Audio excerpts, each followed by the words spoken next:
The sound of a child's body hitting concrete silenced an entire playground.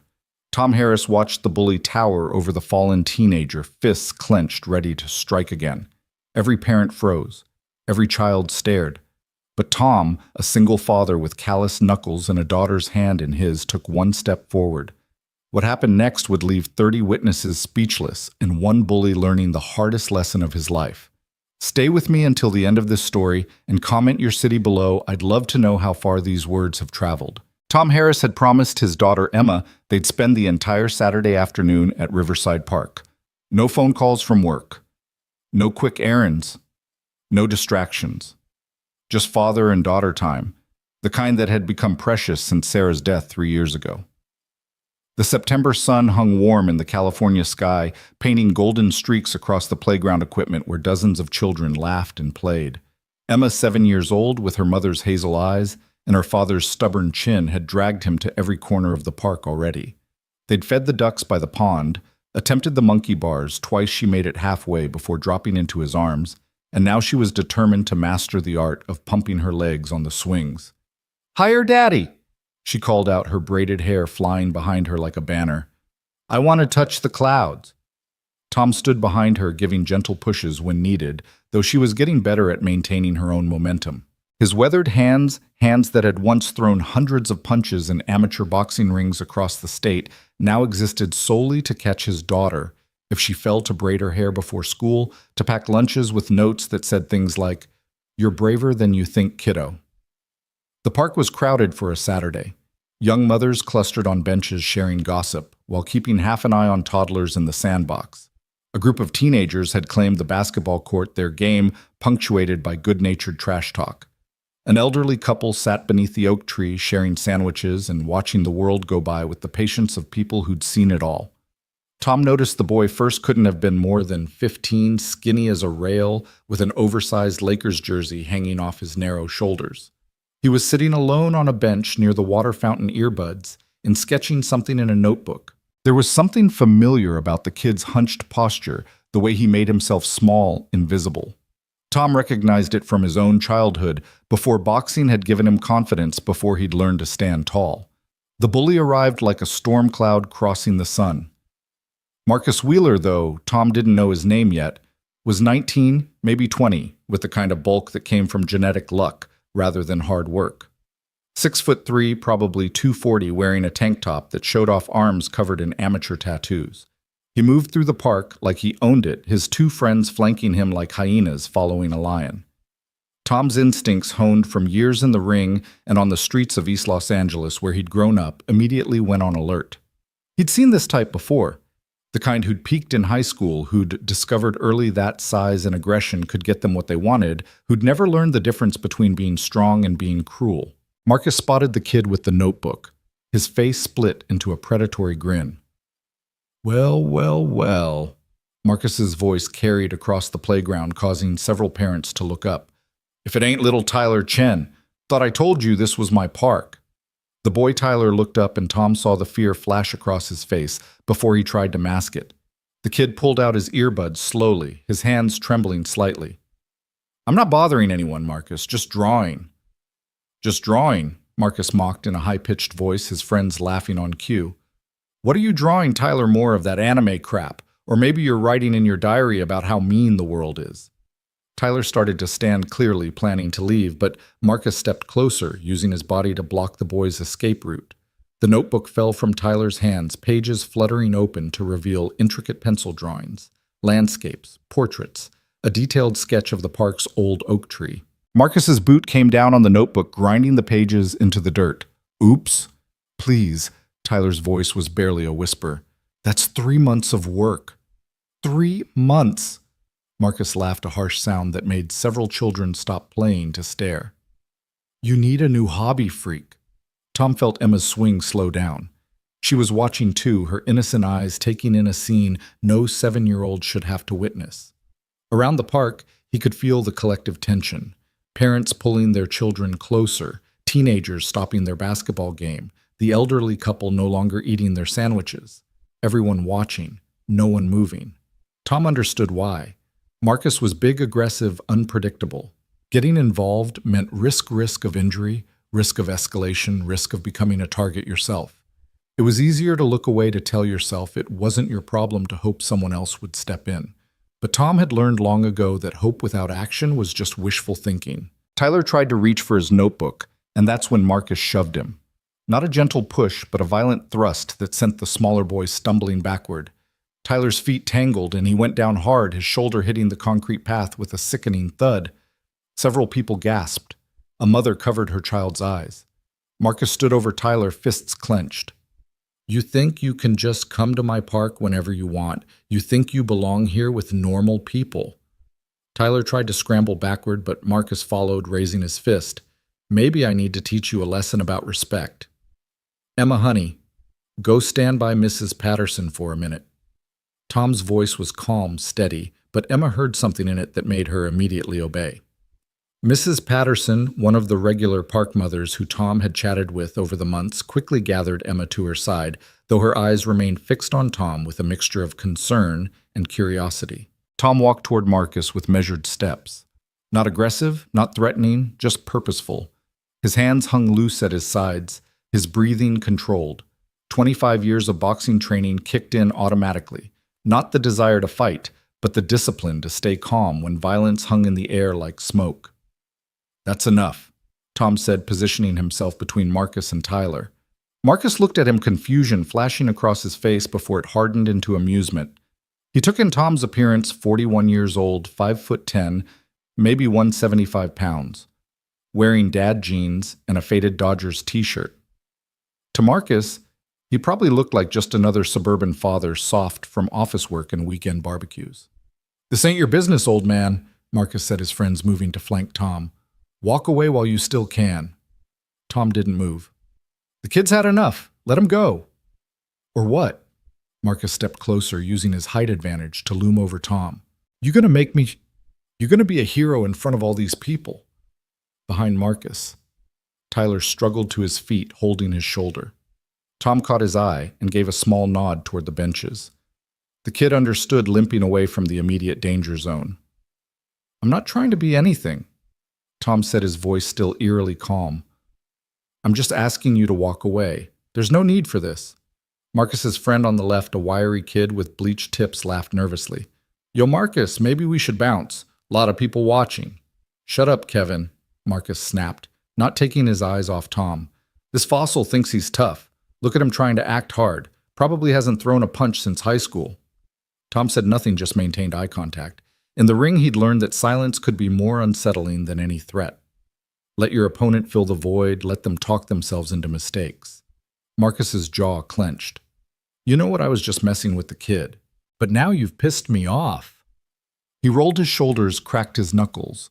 All the performative gestures of someone who'd watched too many movies who thought intimidation was about showing rather than being. You've got a choice here, Tom said quietly. You can leave now and this ends. Or you can take a swing at me and things get complicated. But either way, you're done terrorizing children in this park. The crowd had grown. Tom could feel them in his peripheral vision, a ring of spectators maintaining safe distance but unable to look away. Someone was definitely filming with their phone. Several someones, probably. Marcus's face flushed red. You threatening me? You're threatening me. His voice rose to a near shout. Do you have any idea who I am? What I could do to you? I know exactly what you are, Tom replied. You're a bully, someone who makes himself feel big by making others feel small. I've known a dozen guys just like you. Yeah, and what happened to them? Tom allowed himself a small smile. They learned. Something in Tom's tone and the absolute confidence behind those two words made Marcus hesitate. For just a second, uncertainty flickered in his eyes. But then pride and the pressure of being watched by his friends and all these strangers pushed him forward. You're about to learn something too old, man, Marcus snarled. A lesson about minding your own. The punch came exactly as Tom expected, a wide telegraphed haymaker from Marcus's right hand, all power and no technique. Tom saw it coming from a mile away. Time seemed to slow the way it always had in the ring. He could see the twist in Marcus's hips, the drop of his left hand, the way he left his entire left side exposed. Tom didn't block. He didn't dodge. He simply stepped inside the arc of the punch, letting it sail harmlessly past his ear. His left hand came up, automatically checking Marcus's right arm, controlling it. And then, with the precision of someone who'd thrown 10,000 jabs at heavy bags, focus mitts, and sparring partners, Tom's right hand moved. It wasn't a haymaker like Marcus had thrown. It wasn't meant to knock him out cold. It was a short, sharp counterpunch, what boxers call a check hook, that landed clean on Marcus's jaw, right on what Tom's old trainer used to call the button. The impact was perfect. Marcus's nervous system did what nervous systems do when the jaw gets tagged just right. It shut down momentarily to protect the brain. His eyes rolled back, his knees buckled, and 240 pounds of would-be tough guy crumpled to the ground like a marionette with cut strings. The entire park went silent. Even the birds seemed to stop singing. Marcus's friends stood frozen, mouths open, unable to process what they'd just seen. The suburban dad in the Dodgers shirt had just dropped their leader with a single punch, and he'd done it with the casual efficiency of someone performing a task they'd done 1,000 times before. Tom stepped back, his hands returning to his sides. He wasn't even breathing hard. Marcus groaned, his eyes fluttering open. He wasn't seriously hurt. Tom had pulled the punch, used just enough force to shut him down without causing real damage. It was a lesson, not a beating. "Stay down for a minute," Tom said quietly. "Let your head clear." Marcus's friends finally unfroze. Kevin started forward, fists raised, but Tom just looked at him, really looked at him. And Kevin stopped something in Tom's eyes, telling him that would be a very bad idea. "Your friend's okay," Tom said to them. "He's just had his bell rung. Help him up in a minute, get him some water, and then I suggest you all find somewhere else to spend your afternoon."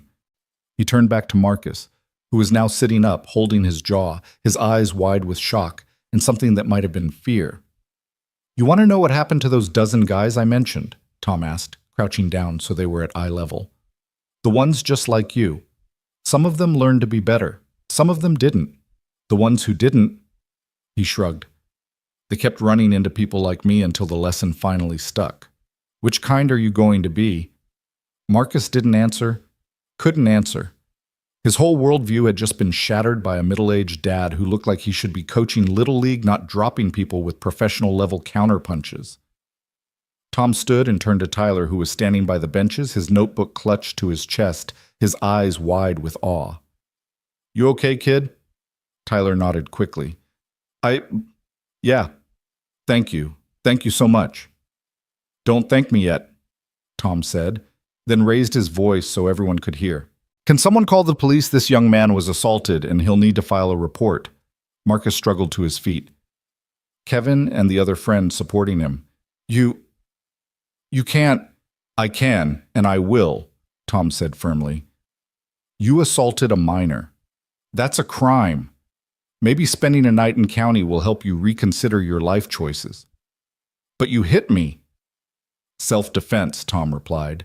"You threw the first punch. About 30 people saw it, and I'm betting at least 5 of them have it on video." He gestured to the crowd where, indeed, several phones were still recording. "You really want to press this?" Marcus's face cycled through several emotions: anger, humiliation, fear, and finally defeat. Without another word, he turned and stumbled away at his friends supporting him. They made it about 20 feet before Tom called out, "Marcus?" The bully stopped but didn't turn around. "If I see you in this park again, if I hear you've been bothering Tyler or any other kid, we're going to have another conversation. And next time I won't be as gentle." "Understood." Marcus nodded once, then continued his shambling retreat.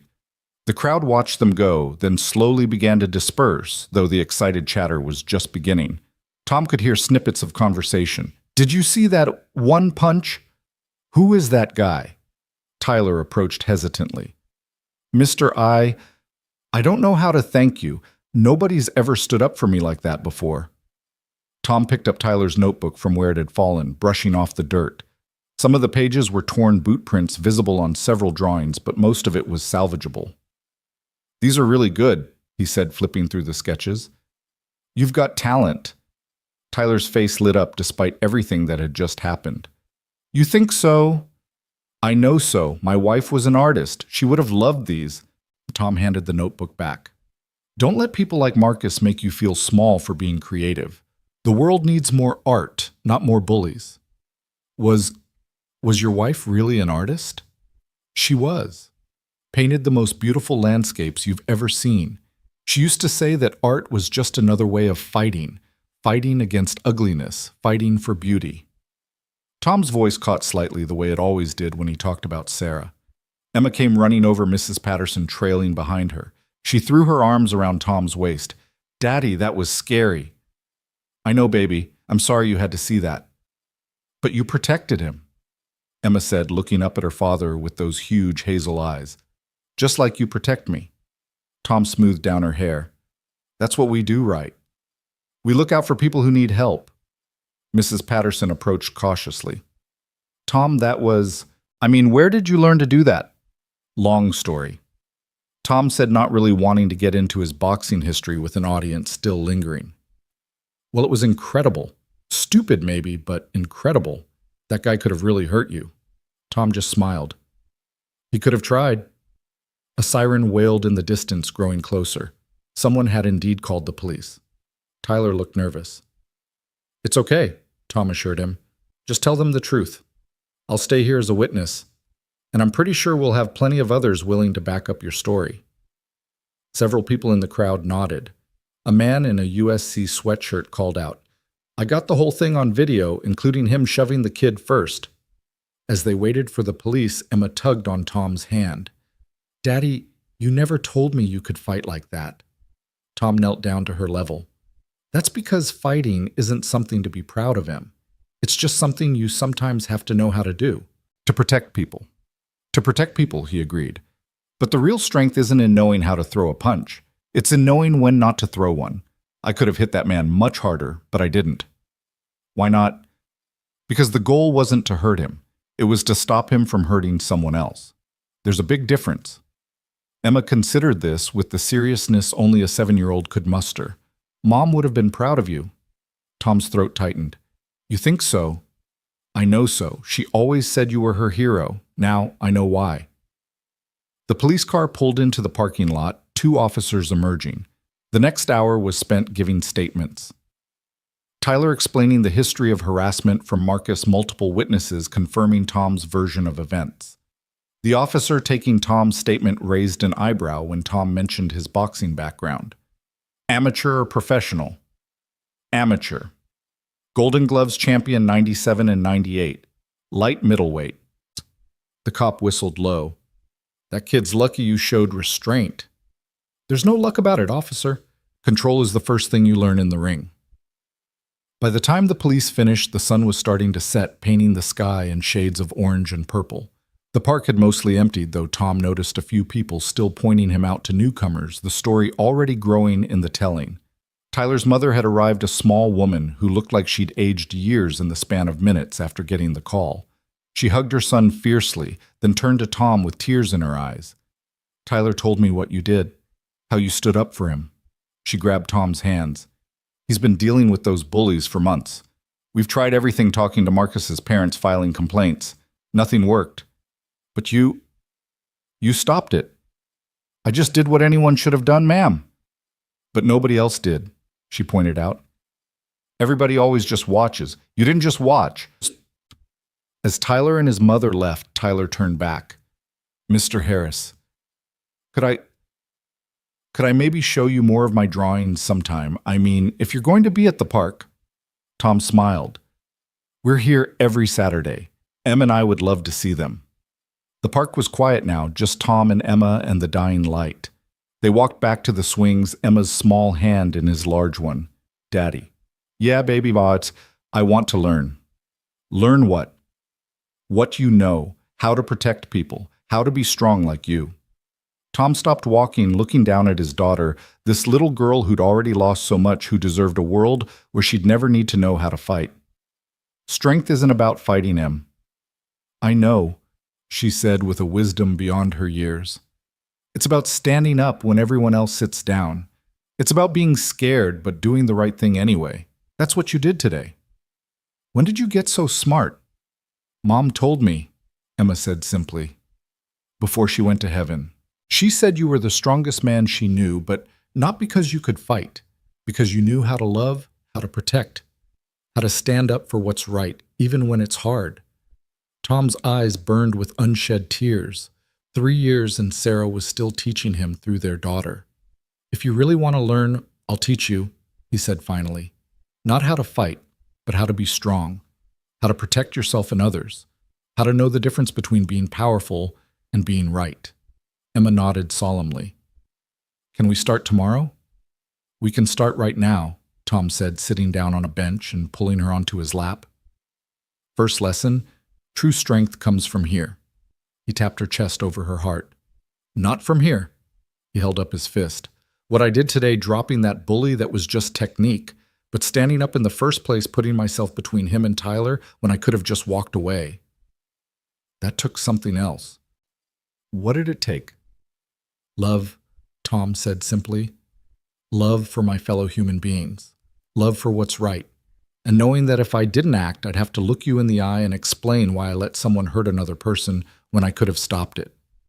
They sat there as darkness fell, father and daughter talking about strength and courage and the responsibility that comes with power. Around them, the park settled into evening quiet, but Tom knew that by tomorrow the story would have spread. The single dad who'd stood up to a bully, the boxer who'd protected a kid he didn't even know. He thought about Marcus, wondered if the lesson would stick. Some people needed to be knocked down before they could learn to stand properly. Others never learned at all. But Tyler would remember this day, would remember that someone had stood up for him, that bullies could be stopped, that there were still people in the world willing to risk themselves for strangers. "Daddy," Emma said sleepily, her head resting against his chest. "Yeah, Em. I'm proud of you. I'm proud of you too, baby. For what I didn't do anything. You let me go. When I asked you to stand with Mrs. Patterson, you didn't argue, didn't cry. You trusted me. That took courage, too." Emma was quiet for a moment, then, "I knew you'd be okay." "How did you know that?" "Because you're my dad, and dads protect people. That's what you do." Tom held his daughter close, feeling the weight of her trust, the responsibility of being her hero. He thought about Sarah, how she would have handled today. She probably would have found a way to diffuse the situation without violence, would have used words like weapons, kindness, like armor. But she wasn't here, and Tom had done what he knew how to do. "We should go home," he said finally. "It's getting late." As they walked to the car, Emma chattering about what she wanted for dinner, Tom noticed someone sitting on the hood of his car. For a moment his body tensed, ready for round two. But as they got closer, he saw it was an older man, maybe 60, wearing a faded Marine's cap.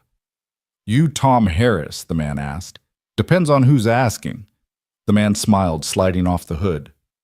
"Frank Morrison. I was here earlier, saw what you did." He extended his hand, and Tom saw the telltale signs, scarred knuckles, a nose that had been broken more than once, cauliflower ear. Another fighter.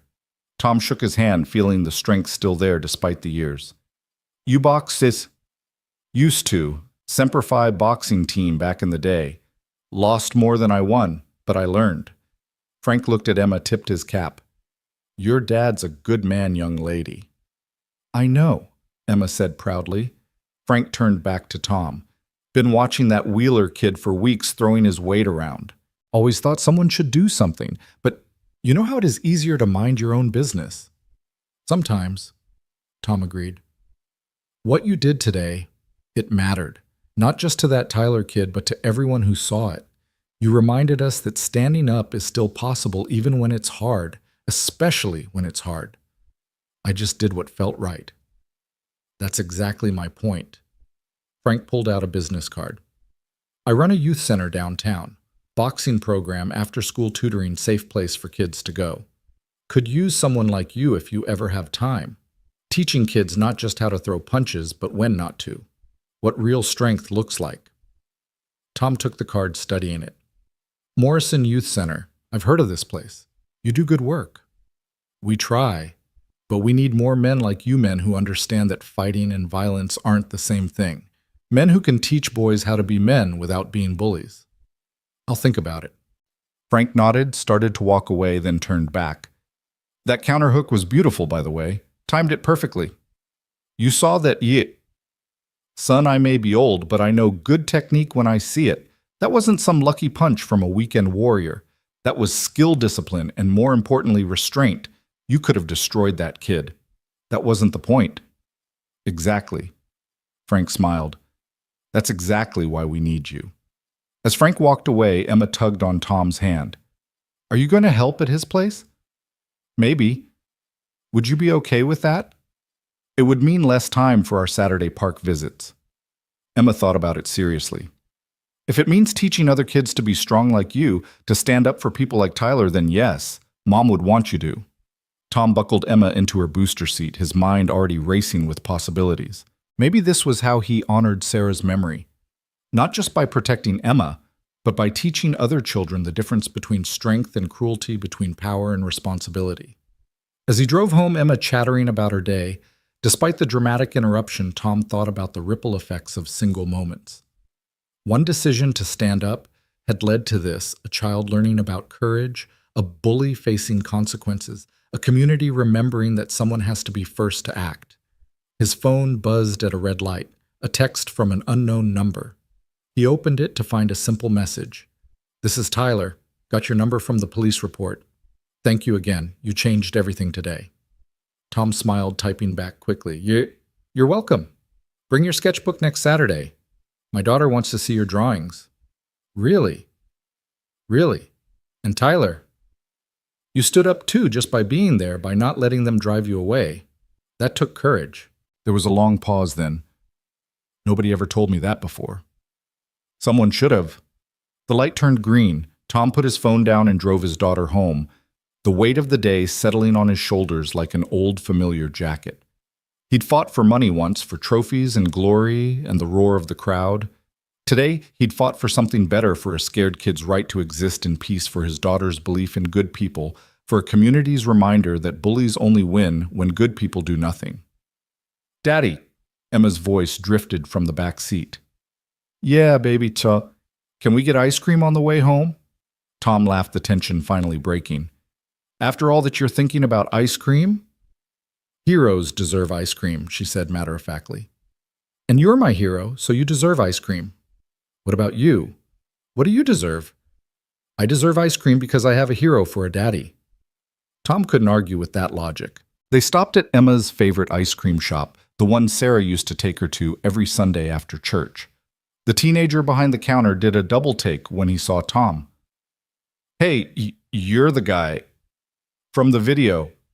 What video? Tom asked, though he had a sinking feeling he knew exactly what video. The kid pulled out his phone, showed Tom a shaky recording that had already gotten thousands of views. The title read, Dad Destroys Bully with One Punch, Instant Karma. This is everywhere, man. You're like viral. Tom groaned. This was the last thing he wanted internet fame for, knocking someone out, even if it was justified. It's amazing, the kid continued. Everyone's talking about how you stood up for that kid. My mom saw it and said we need more people like you. Just did what anyone would do. No way, man. My dad was there with my little sister. He said everyone was too scared to move, but you just walked right up. That's brave. Emma tugged on Tom's shirt. See, I told you you're a hero. They got their ice cream chocolate for Emma vanilla for Tom and sat outside on a bench watching the world go by. People walking dogs, couples holding hands, kids riding bikes. Normal life continuing despite the day's drama. Do you miss Mom? Emma asked suddenly, chocolate already smeared around her mouth. Every day. Do you think she saw what you did today? Tom pulled Emma closer. I like to think she did. She would have been proud. You said that already. Because it's true. Emma licked her ice cream thoughtfully. Mom always said violence was wrong, but she also said sometimes you have to fight for what matters. When did she say that?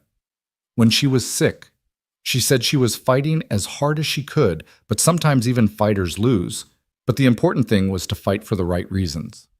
Tom's ice cream sat forgotten in his hand, melting down his fingers. 3 years later, and Sarah could still reach out and touch his heart through their daughter's memories. She was the strongest person I ever knew, he said quietly. Stronger than you. Much stronger. I know how to fight with my fists. Your mom knew how to fight with her heart, her spirit, her kindness. That's so much harder. They finished their ice cream in comfortable silence, then headed home. The house felt empty the way it always did, too big for just the two of them, too quiet without Sarah's laughter filling the rooms. But Emma ran straight to her room, returning with a framed photo of Sarah. "We should tell her about today," she announced, setting the photo on the kitchen table. It was their ritual, something they'd started after the funeral. Important moments got shared with Sarah's photo, as if she could somehow hear them through the glass. "Hi, Mom." Emma began, her voice taking on the formal tone she used for these conversations. "Daddy was amazing today. He protected a boy from a bully. He stood up when nobody else would.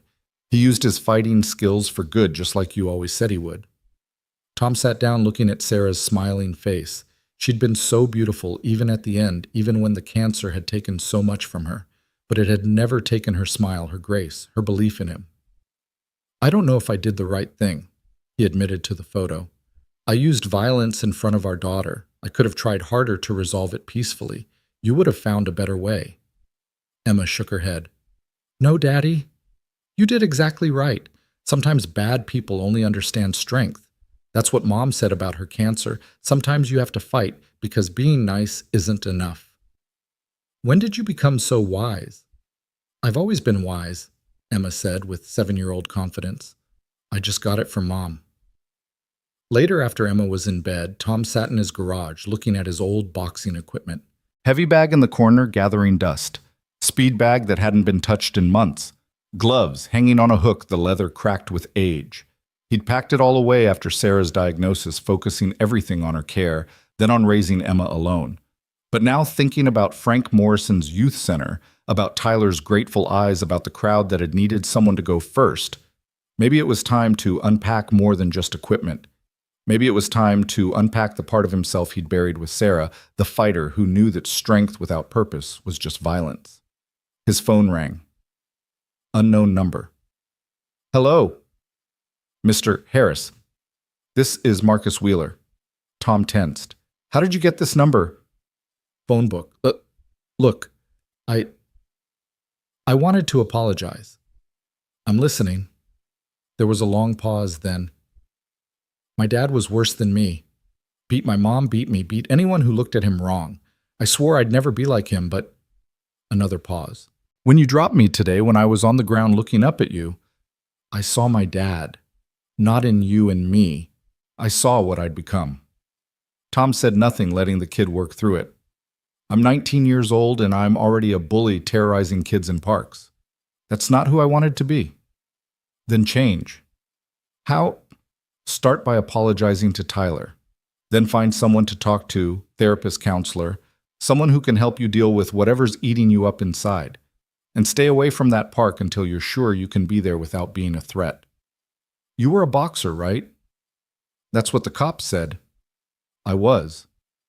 Could you teach me not how to hurt people, but what you said today, about strength being about protecting people?" "I want to learn that." Tom was quiet for a long moment. "Call Frank Morrison at the Morrison Youth Center. Tell him I sent you. If you're serious about changing, he'll help you. But Marcus..." "Yeah. If I find out you've hurt another kid, if you're not serious about this, we're going to have a very different conversation." "I understand. And Mr. Harris, thank you for not really hurting me today, for giving me a chance to be better. Everyone deserves that chance. Don't waste yours." After Marcus hung up, Tom sat in the garage for a long time thinking about second chances, about the thin line between who we are and who we could become. He thought about Tyler finding courage in art, about Marcus maybe finding redemption in recognition, about Emma finding strength in love. And he thought about himself, a widowed father who'd forgotten he could be more than just a guardian, that he could be a teacher, a protector, a force for good in a world that often felt too dark. He stood up, walked to the heavy bag and threw a light jab. The chain creaked, dust flying from the impact. Another jab, then a cross. The familiar rhythm coming back, muscle memory taking over. But this time it felt different. Not like training for a fight, but like preparing for something bigger.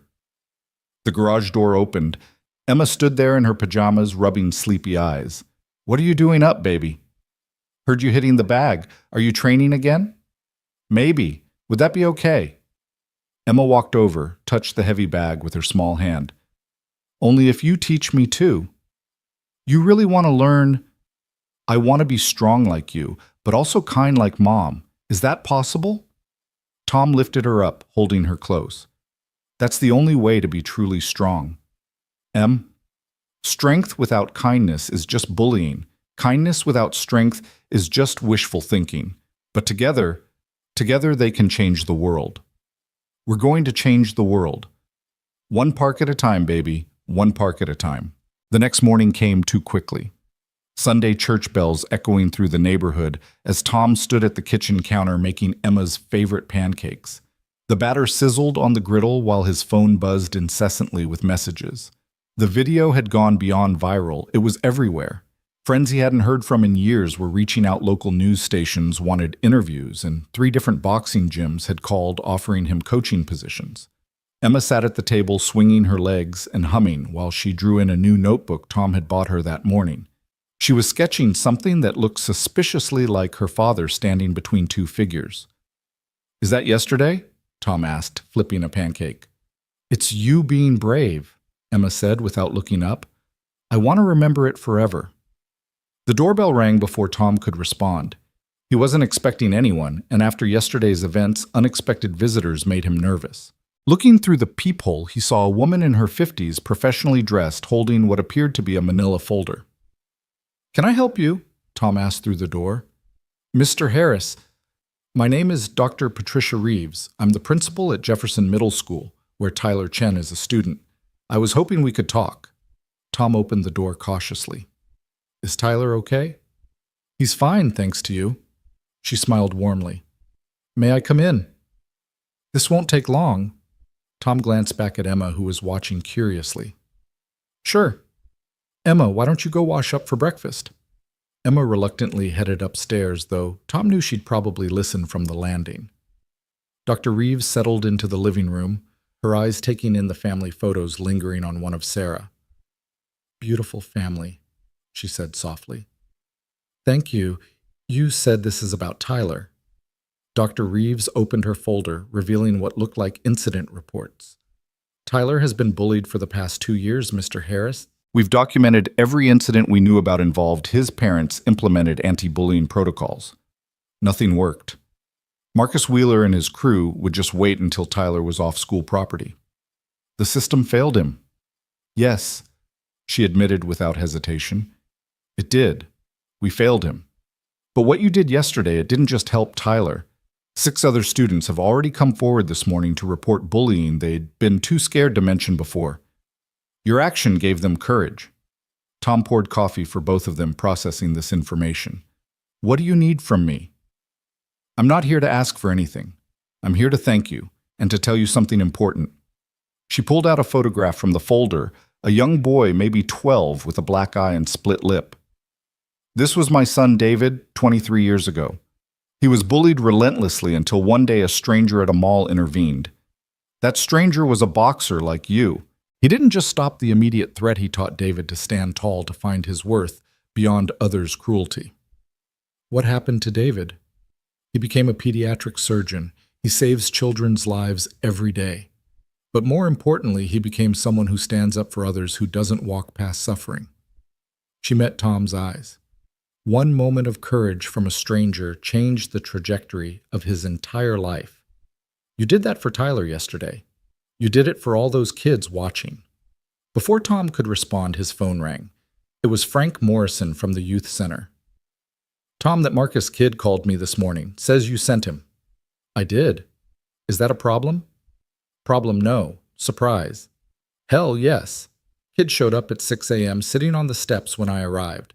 Been here 3 hours already cleaning the gym, asking when he can start learning the right way, as he put it.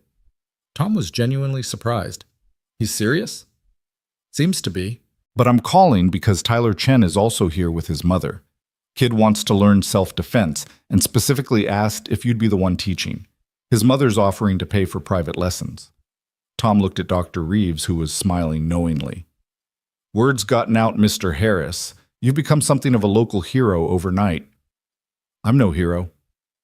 Tell that to the 47 emails I received this morning from parents wanting to know if you'll be teaching their kids. Tell that to Tyler, who slept through the night for the first time in months because he finally feels safe. Emma appeared in the doorway, having given up all pretense of not eavesdropping. "Daddy, are you going to teach kids to be strong?" Dr. Reeves stood to leave.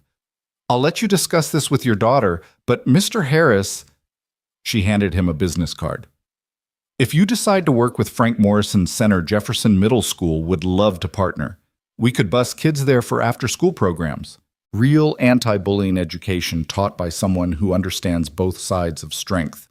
After she left, Tom found himself standing in the living room, Emma's hand in his, staring at Sarah's photo on the mantel. The house felt different somehow, like something had shifted in the air possibilities opening where there had only been routine. "Mom would want you to do it," Emma said quietly. "You think so?" "I know so. Remember what she used to say? That we're all given gifts and the only sin is not using them to help others." Tom's phone rang again. This time it was a number he recognized, his old trainer, Mickey Rodriguez, who'd guided him to those Golden Gloves championships. "Tommy boy, I just saw the video. That was beautiful work, kid. Perfect timing, perfect restraint. Mickey, I haven't heard from you in 3 years, 2 months, since Sarah's funeral. I wanted to give you space to grieve to be a father. But Tom, what you did yesterday, that's what the sweet science is really about. Not the belts or the glory, but using what we know to protect those who can't protect themselves. I'm 41, Mick. My fighting days are over. Fighting for sport. Maybe, but fighting for something meaningful. Kid, you're just getting started. Frank Morrison called me. We go way back. He wants to create something special at that center, something more than just teaching kids to throw punches. He wants to teach them to be men, good men. He needs someone like you." Tom sat down heavily, Emma climbing into his lap. "I don't know if I'm ready for that responsibility. You took on that responsibility the moment you stepped between that bully and Tyler. The question isn't whether you're ready, it's whether you're willing to see it through." After Mickey hung up, Tom and Emma ate their now cold pancakes in thoughtful silence. The morning sun streamed through the kitchen windows, highlighting the empty chair where Sarah used to sit, where she'd plan their weekends and dream about Emma's future. "I want to meet Tyler," Emma announced suddenly. "Why?" "Because he's brave too. You said so. And maybe he could teach me to draw while you teach him to be strong." That afternoon they drove to Morrison Youth Center. The building was old but well-maintained, its brick exterior covered in murals of athletes and inspirational quotes. Inside, the sound of gloves hitting heavy bags mixed with laughter and encouragement. Frank Morrison met them at the entrance, his marine cap slightly askew. "Tom, glad you came. And this must be Emma." Emma stood tall, offering her hand like Tom had taught her. "Pleased to meet you, Mr. Morrison." Frank's weathered face broke into a grin. "A proper young lady. Your mom's influence, I'm betting." They walked through the center, Frank explaining the program's boxing training, yes, but also homework help, art classes, conflict resolution workshops. In the main gym, Tom saw Tyler working with a speed bag. His form terrible, but his determination clear. His mother sat on a bench nearby, sketching in a notebook. But what really caught Tom's attention was Marcus Wheeler in the corner, jumping rope with focused intensity, sweat pouring down his face. The young man noticed Tom and stopped, uncertainty crossing his features. Tom walked over Emma, still holding his hand. "Marcus." "Mr. Harris, I didn't expect to see you here." "Frank says you've been here since dawn." Marcus nodded, wiping sweat from his forehead. "I couldn't sleep. Kept thinking about what you said about who I want to be. Figured if I was serious about changing, I should start immediately." Tom studied him for a long moment. The arrogance from yesterday was gone, replaced by something rawer, more vulnerable. Change isn't just about showing up, Marcus. It's about consistency. It's about facing the parts of yourself you don't like and choosing to be better every single day. I'm learning." Marcus hesitated, then dropped his voice. "I went to Tyler's house this morning, before coming here. Apologized to him and his mom. Offered to replace his notebook, the one I ruined. He said," Marcus's voice caught slightly. "He said he forgave me. Just like that. After everything I did, he forgave me." Emma tugged on Tom's shirt. "Daddy, he's trying to be good now." Tom looked down at his daughter, then back at Marcus. "He says he is. Emma studied Marcus with those penetrating hazel eyes that reminded Tom so much of Sarah. Then she stepped forward, extending her small hand. I'm Emma. If you're trying to be good, I'll be your friend. But if you're mean to anyone again, my daddy will stop you. Marcus stared at the little girl's hand, then slowly, carefully shook it. That's fair, Emma. More than fair. Frank appeared beside them. Tom, I've got 15 kids here today who want to learn from you. Their parents are in the other room hoping to meet the man from the video. What do you say? One trial class, see how it feels. Tom looked around the gym at Tyler, struggling with the speed bag, at Marcus, trying to rebuild himself, at the other kids, watching him with hopeful eyes. He thought about Sarah, about her belief that everyone deserved a chance to be better, to learn, to grow. Okay, he said finally. One class. The next 2 hours changed everything. Tom started with basics, not fighting techniques, but breathing exercises, stance, work, discipline. He talked about respect, about the difference between aggression and assertion, about how true strength meant knowing you could fight but choosing not to unless absolutely necessary. He paired Tyler with Marcus for partner drills, watching carefully as the former bully now patiently helped his former victim learn proper form. He showed Emma basic defensive moves, her small face fierce with concentration. He worked with kids who'd never thrown a punch, and others who'd thrown too many for the wrong reasons. But what really moved him was the parents watching from the viewing area, mothers with worried eyes slowly relaxing as they saw their children gaining confidence, fathers nodding approval as Tom emphasized discipline over violence, protection over aggression. During a water break, a boy named Jerome, maybe 13, approached hesitantly. Mr. Harris, my older brother's in a gang. He says fighting is about respect, about making people fear you, but you're saying something different. Tom knelt down to the boy's level. Your brother's confused fear with respect, Jerome. People might obey someone they fear, but they'll follow someone they respect. Fear's temporary. It only lasts as long as the threat. Respect. That's permanent. That's what builds communities, families, futures. But how do I tell him that he won't listen to me? You don't tell him. You show him. You become the example of a different way. Maybe he'll see it, maybe he won't, but you'll know you chose the better path. As the class ended, parents surrounded Tom with questions, gratitude, and requests for more sessions. Frank stood back watching with a satisfied smile. When the crowd finally dispersed, he approached Tom. That was something special, Tom. You didn't just teach them technique, you taught them philosophy. That's what these kids need. It's what Sarah would have done, Tom said quietly. She always said the best way to fight darkness was to teach others to carry light. Smart woman. So, will you come back? Tom looked at Emma, who was showing Tyler her drawings while he showed her his sketches. Two kids from different worlds connected by art and newfound courage. He looked at Marcus helping younger kids put equipment away, trying so hard to be better than he'd been yesterday. He looked at the parents, hopeful that their children could learn strength without becoming bullies, confidence without cruelty. Yeah, Tom said. I'll come back. The drive home was quiet, Emma exhausted from the training dozing in her booster seat. But as Tom pulled into their driveway, she stirred. Daddy, I made 3 new friends today. That's great, baby. Tyler's going to teach me shading techniques. Marcus promised to show me how to jump rope properly. And Jerome wants to learn to draw too. She yawned. Is it okay that Marcus is my friend now, even though he was mean yesterday? Tom carried his sleepy daughter inside, thinking about the question. People aren't just one thing, Em. Marcus was a bully yesterday, but he's trying to be something better today. If we don't give people the chance to change, to grow, then what's the point of any of it? Mom would have given him a chance. Emma murmured, already half asleep. Yes, Tom agreed, tucking her into bed. She would have. Later that evening, after Emma was asleep, Tom sat in his garage-turned gym hands, wrapped, working the heavy bag with renewed purpose. Each punch felt different now, not preparation for competition, but practice for protection. Not about winning, but about being ready to stand when standing was required. His phone buzzed with a text from Tyler.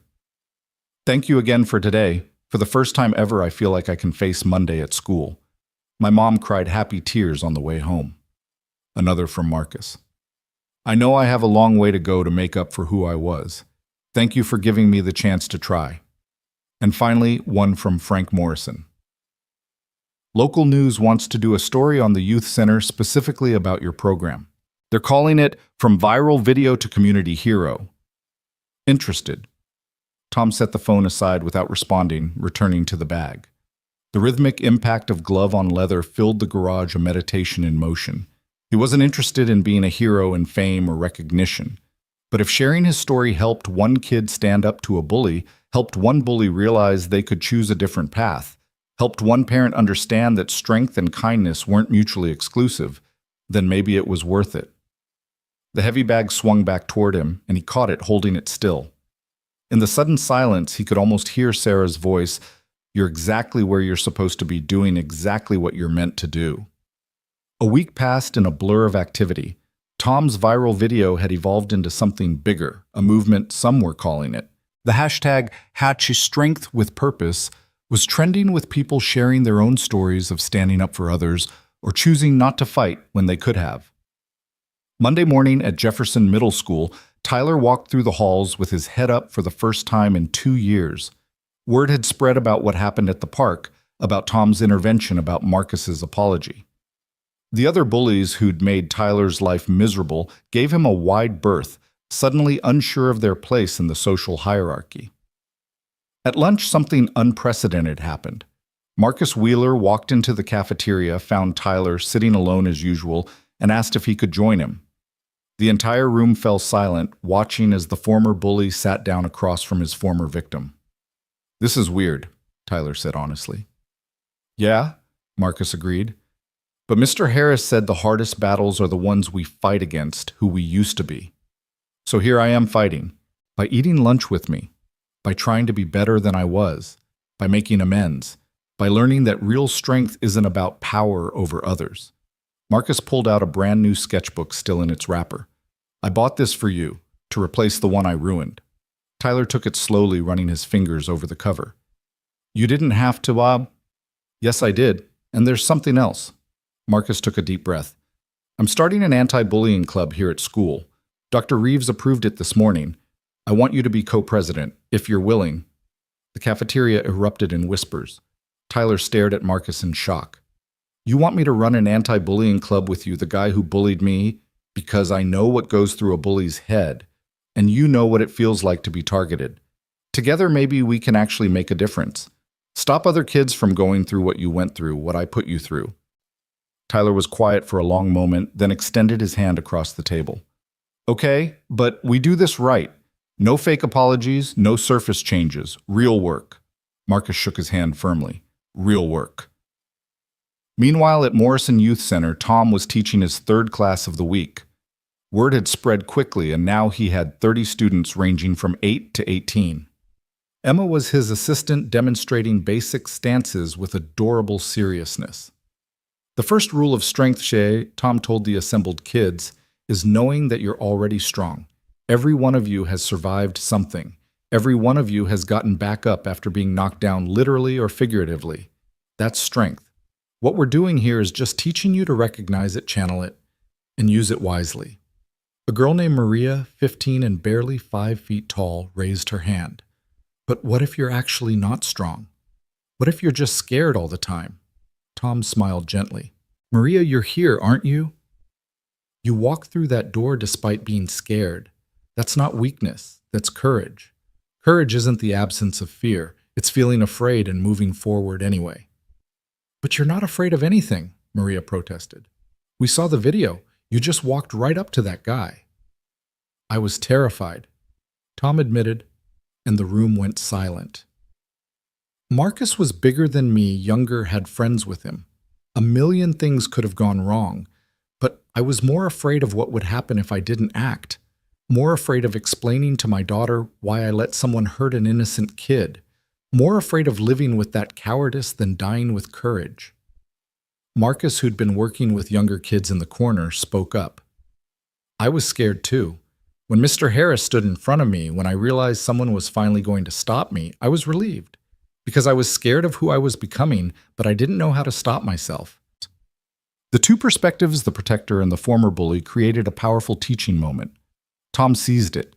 Everyone in this room has the capacity for both to be the bully or the protector to harm or to help. The choice you make in each moment defines who you become. And the beautiful thing, you get to make that choice again every day. Who you were yesterday doesn't have to be who you are today. After class, Frank pulled Tom aside. The news crew is here. I know you're not big on publicity, but Tom, this could help us reach more kids, get more funding, expand our programs. Tom looked at the gym full of kids practicing their forms, at Emma, teaching Tyler a defensive stance, at Marcus, patiently correcting a younger boy's footwork. The image of Sarah's smiling face flashed in his mind. She'd always said that if you had the chance to amplify good in the world, you had an obligation to take it. Okay, he said, but we tell the whole story, not just the punch, but what came after. The forgiveness, the growth, the community coming together. The interview was awkward at first. Tom wasn't comfortable in front of cameras, but when the reporter asked him about his motivation, the words came easily. My wife passed away 3 years ago, he said, looking directly at the camera. She was an artist, a teacher, a believer in redemption and second chances. She always said that we're all works in progress, all capable of being better tomorrow than we are today. What happened at the park wasn't about violence or revenge.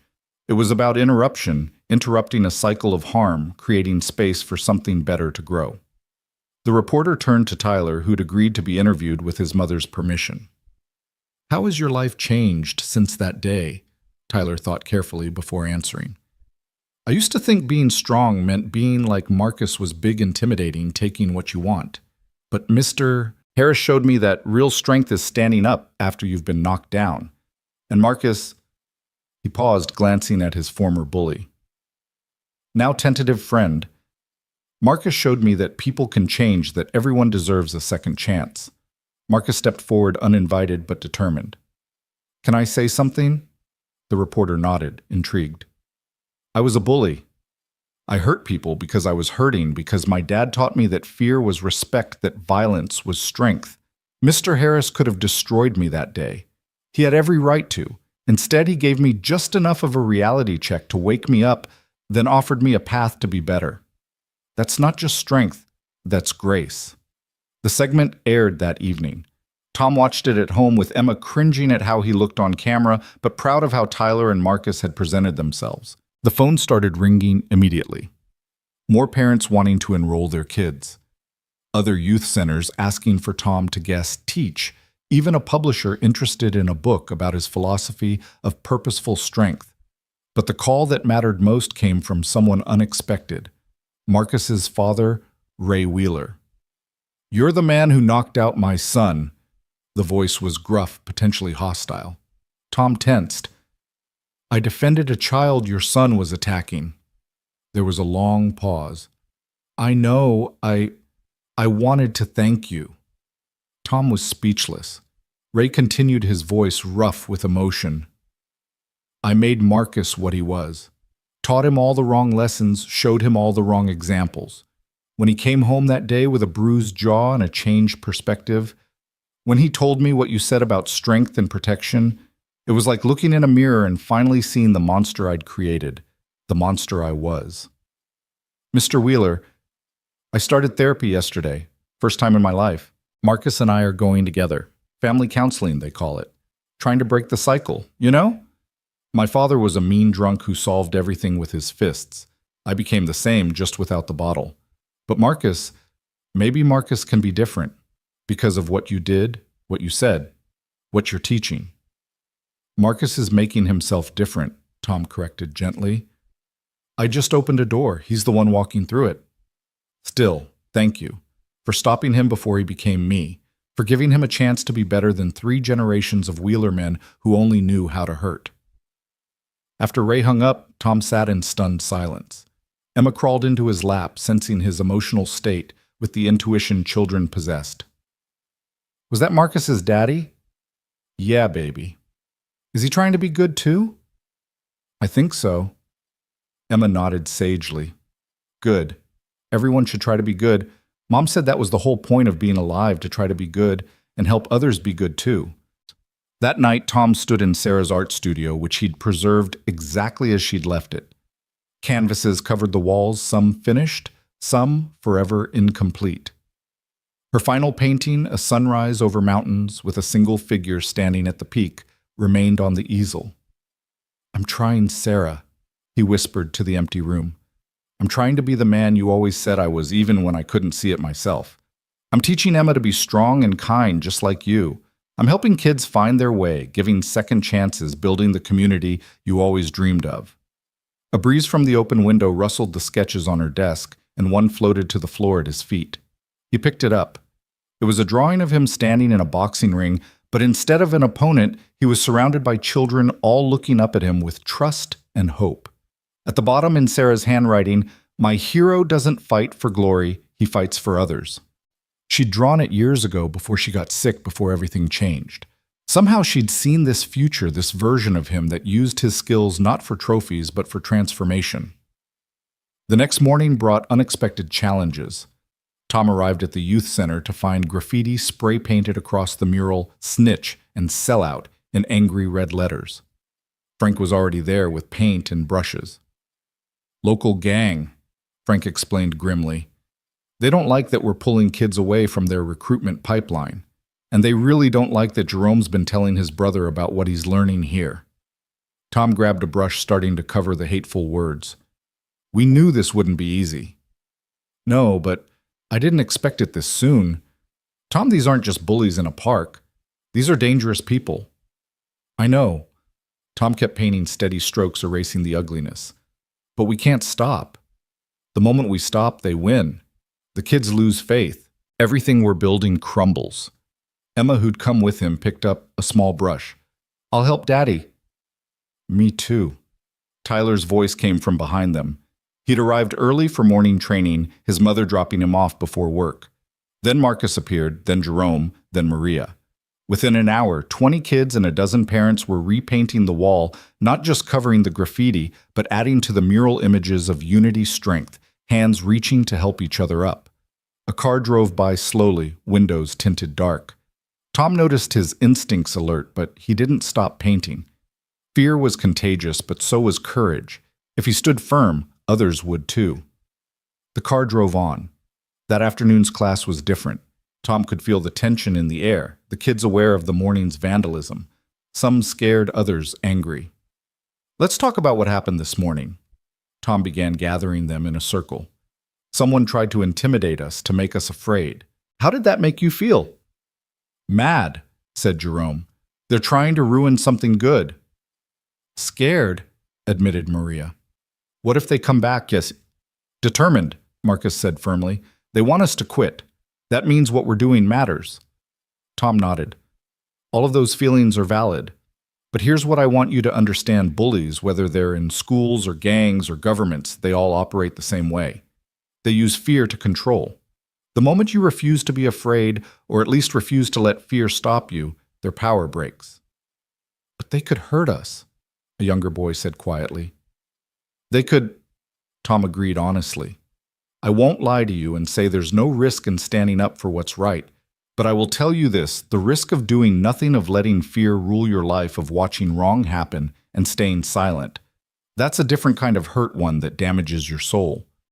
He taught them new techniques that day, but also strategies for avoiding confrontation, for de-escalating violence, for protecting themselves without becoming aggressors. He taught them to watch out for each other, to walk in groups, to be aware of their surroundings. As class ended, Jerome approached him privately. "My brother says you're making me soft, that the streets don't care about your philosophy." "Your brother's wrong," Tom said simply. "It takes more strength to choose peace than violence, more courage to build than destroy. The streets don't care about anything but the people on those streets. They're hungry for something better, even if they don't know how to say it." "He says you're going to get us hurt." "Maybe. But Jerome, what's the alternative? You join his gang. You become another statistic, another young man lost to violence before he ever had a chance to be anything else." Tom put his hand on the boy's shoulder. "Your brother loves you in his own way. He's trying to protect you the only way he knows. But you can show him a different way. Not through words, but through who you become." That evening, Tom was closing up the center when a group of young men appeared at the door. Gang colors, visible, attitude aggressive. Tom recognized the one in front, Jerome's brother Dante. You the one filling my little brother's head with fairy tales. Tom didn't back down but kept his voice calm. I'm teaching him to defend himself and others, to be strong without being violent, to have options beyond the streets. Options? Dante laughed bitterly. Man, you don't know nothing about our world. Your suburban boxing lessons ain't gonna protect him from real danger. You're right, Tom admitted, surprising Dante. I didn't grow up in your exact situation, but I grew up in East LA in the 80s. I've seen friends shot, stabbed, overdosed. I've lost people to gang violence. And I've also seen people break free, build different lives, become more than their circumstances. Dante studied him for a long moment. You were really Golden Gloves, quote, two-time champion. Why'd you quit? My wife. She showed me there was more to life than fighting, that I could use what I knew to build instead of break. Tom made a decision, a risky one. You want to see what I'm really teaching your brother Step inside. Show me what you got. Dante's crew murmured in surprise. Their leader going into a boxing ring with this older white man. This wasn't how they'd expected the confrontation to go. Dante handed his gun to one of his boys, a gesture that wasn't lost on Tom, and followed him inside. In the ring, Tom handed him gloves, helped him lace them up. No audience, Tom said. This isn't about ego or showing off, just you and me and an understanding. They sparred for 10 minutes. Dante was strong, aggressive, used to street fighting where rules didn't exist. But Tom was technical, disciplined, turning Dante's aggression against him, controlling the pace, never hurting him but consistently showing the gaps in his defense. Finally, both breathing hard, they stopped. Dante pulled off his gloves, a mixture of respect and frustration in his eyes. You could have knocked me out any time. That wasn't the point. Then what was? To show you that there's always someone better, someone more trained, someone you can't beat with just anger and strength. Jerome needs to be prepared for the real world, yes. But the real world isn't just the streets. It's college careers, family future. I'm trying to give him tools for all of it. Dante was quiet for a long moment. My brother's smart, smarter than me. Always has been. Then help him stay that way. Don't let the streets claim another brilliant mind because that's all he thought was available to him. You don't understand the pressure, man. The gang. They don't just let people walk away. No, they don't, Tom agreed. But they also respect strength. You standing up for your brother's education, his future. That strength they might understand. And if they don't, Tom met his eyes directly. Then your brother has a whole community here ready to stand with him. He's not alone. Neither are you. Dante left without another word, his crew following. But the next morning, Jerome arrived at the center with a note from his brother, teach him everything, make him better than me. The weeks turned into months. Tom's program at the Morrison Youth Center grew from 30 kids to over 100. The waiting list stretched for pages. Parents drove from neighboring cities to enroll their children. The local news story had gone national, with major outlets picking up the tale of the boxer who turned a moment of viral violence into a movement of purposeful strength. But with growth came challenges. The original intimate environment where Tom knew every kid's name and story became harder to maintain. He brought in assistant instructors, other former fighters who understood his philosophy but worried about diluting the message. Emma remained his constant companion, an unofficial assistant demonstrating techniques with serious concentration, her small voice counting out reps alongside the older kids. She'd formed an especially close friendship with Tyler, the two of them creating a comic book series about everyday heroes who fought with wisdom instead of weapons. One Thursday evening, as Tom was reviewing enrollment applications, Frank knocked on his office door. "We have a problem," Frank said without preamble. "Marcus is missing." Tom's blood went cold. "What do you mean missing?" "Hasn't been home in 2 days. His father's been calling everyone. The last anyone saw him was leaving school Tuesday afternoon." Tom's mind raced. Marcus had been doing so well, leading the anti-bullying club, with Tyler mentoring younger kids at the center, even reconciling with his father through their therapy sessions. Any idea why he'd run? Frank handed him a printed screenshot from social media. It was a post from one of Marcus's old friends threatening him for becoming a snitch and sellout, promising consequences for abandoning his crew. "They were never a real gang," Frank explained, "just wannabes playing at being tough. But that almost makes them more dangerous. They've got something to prove." Tom grabbed his jacket. I might know where he is. The abandoned warehouse on the outskirts of town had been a popular hangout when Tom was young, a place where kids went to escape to hide to figure things out. Sarah had brought him there once early in their relationship to show him her secret painting spot where the light through the broken windows created perfect shadows for her art. He found Marcus there, sitting in the same corner where Sarah used to set up her easel, knees drawn to his chest, face bruised, knuckles bloodied.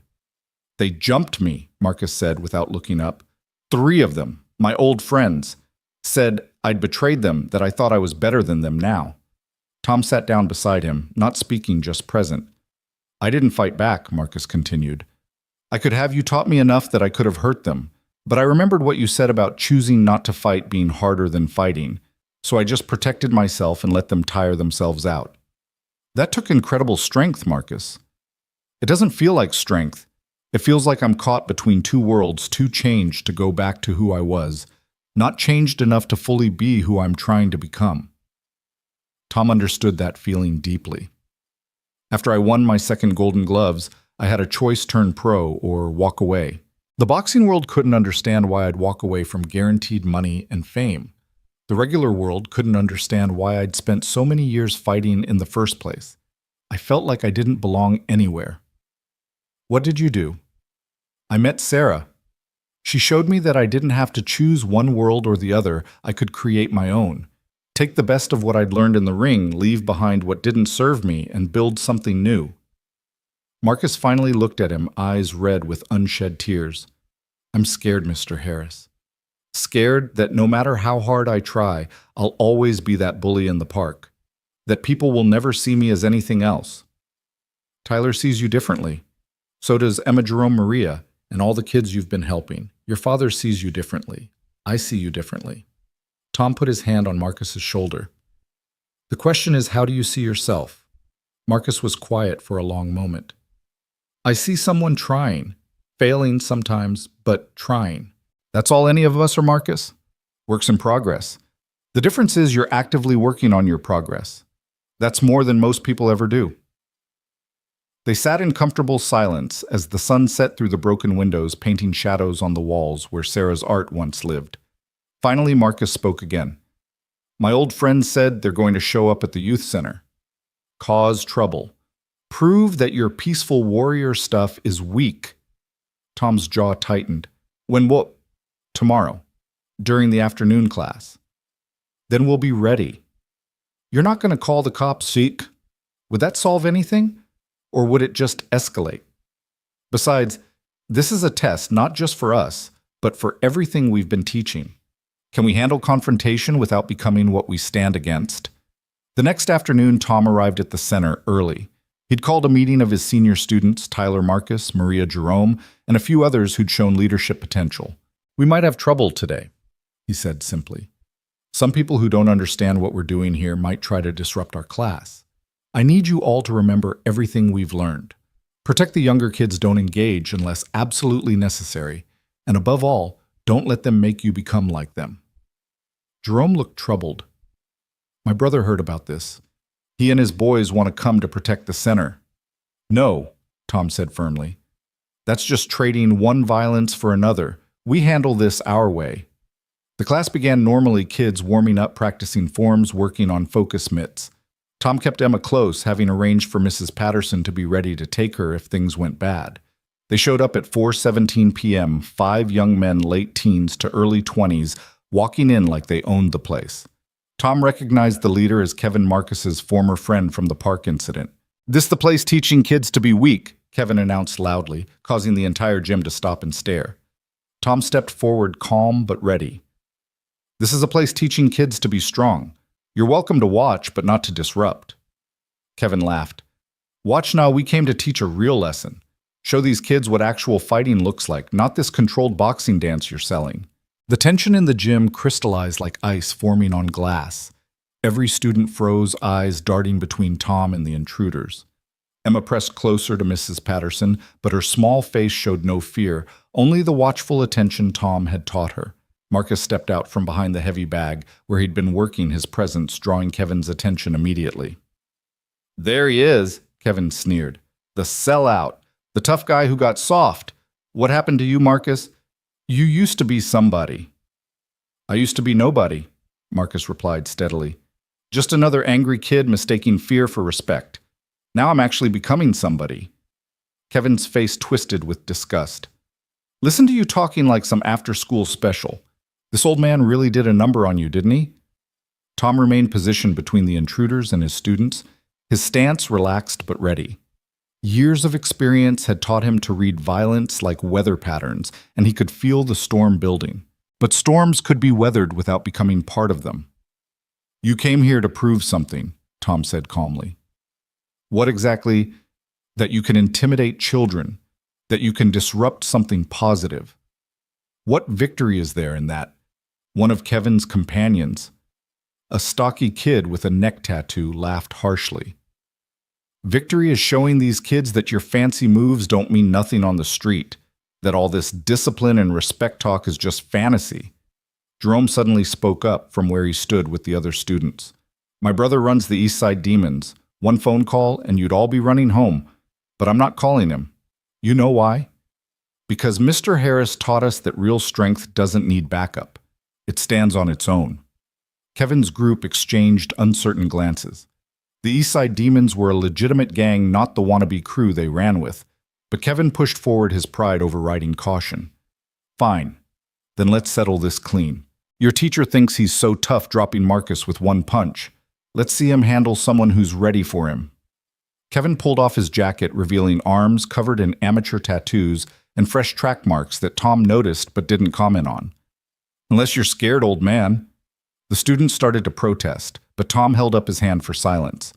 He understood what was happening here. This wasn't really about him or even about Marcus. This was about Kevin's own loss of identity, his fear that if Marcus could change it meant Kevin's entire worldview was wrong. I don't fight children, Tom said simply. I'm 21. Age is just a number. Maturity is what makes you an adult, and coming here to threaten kids doesn't suggest much maturity. Tom's voice remained even almost sympathetic. But I'll make you a deal. You can join our class, train with us for one session. If at the end you still think what we're teaching is worthless, you can leave and we won't stop you. But if you see value in it, you never come here with threats again. Kevin's friends muttered among themselves, confused by this unexpected response. They'd come for a fight for validation through violence and instead were being offered inclusion. That's stupid, Kevin spat. I didn't come here to play patty cake with kids. Tyler Chen suddenly stepped forward, his thin frame dwarfed by everyone around him, but his voice clear and strong. You're afraid. Everyone turned to stare at the formerly timid boy who'd been too scared to even make eye contact weeks ago. What did you say? Kevin advanced on Tyler, but Marcus immediately moved to block his path. Tyler didn't back down. You're afraid that if you actually tried to learn what Mr. Harris teaches, you'd have to admit you've been wrong, that all your posturing and bullying has been covering up how scared you really are.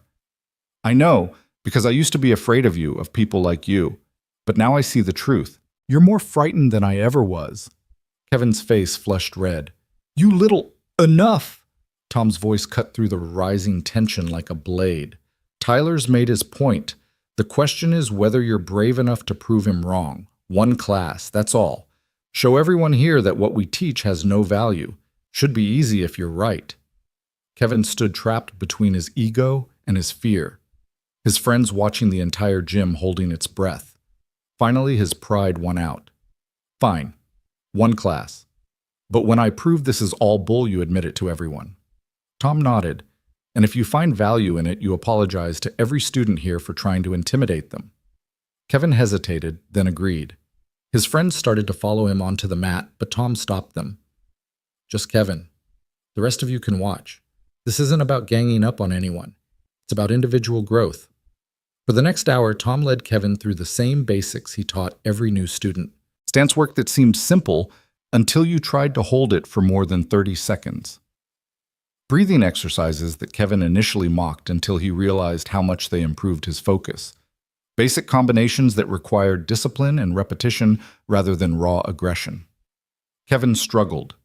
His street fighting style was all wild swings and brute force. Tom's methodology demanded control, precision thought behind every movement. But as the class progressed, Something shifted. When Kevin finally landed a clean combination on the heavy bag, when he felt the difference between chaotic violence and controlled power, his expression changed. Again, Tom instructed, but this time think about protecting someone you care about, not hurting someone you hate. See how that changes your energy.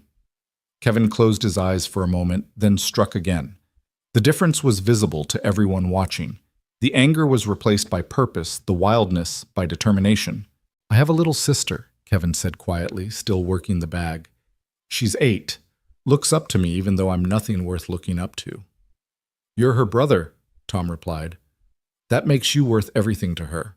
The question is whether you're going to be the brother she deserves. Kevin's next combination was the cleanest he'd thrown all day. When he stopped breathing hard, there were tears in his eyes that he quickly wiped away. Marcus approached slowly, cautiously. It changes you, doesn't it? When you realize strength can protect instead of destroy. Kevin looked at his former friend. Really looked at him for the first time since arriving. When did you figure it out? When Mr. Harris knocked me down but then helped me up. When Tyler forgave me even though I didn't deserve it. When I realized I'd been using my fists to run from my problems instead of facing them. The two young men stood face to face, years of friendship and recent enmity hanging between them. Then Kevin did something no one expected. He turned to the assembled students and spoke clearly. I was wrong. What you're learning here? It's real. It's important. And I'm sorry for trying to mess with it, for trying to scare you. He looked at Tyler specifically. Kid's right. I was afraid. Still am. Tom stepped forward. Fear's not the enemy, Kevin. It's what you do with that fear that matters. You can let it control you, make you lash out, make you small. Or you can acknowledge it, work through it, become bigger than it. Kevin's friends had been watching in stunned silence. One of them, the stocky kid with the neck tattoo, finally spoke. Kev, what are you doing, man? We came here to... I know what we came here for, Rico, but maybe we were wrong. Maybe... Kevin looked at Tom. Can they join too, the class? Tom studied the group. He saw what he always saw in young men like this. Pain disguised as anger, fear masquerading as toughness. Children who'd never been taught another way to be. Everyone's welcome here as long as they come to learn not to hurt. Over the next 2 hours, what had started as a confrontation transformed into something else entirely.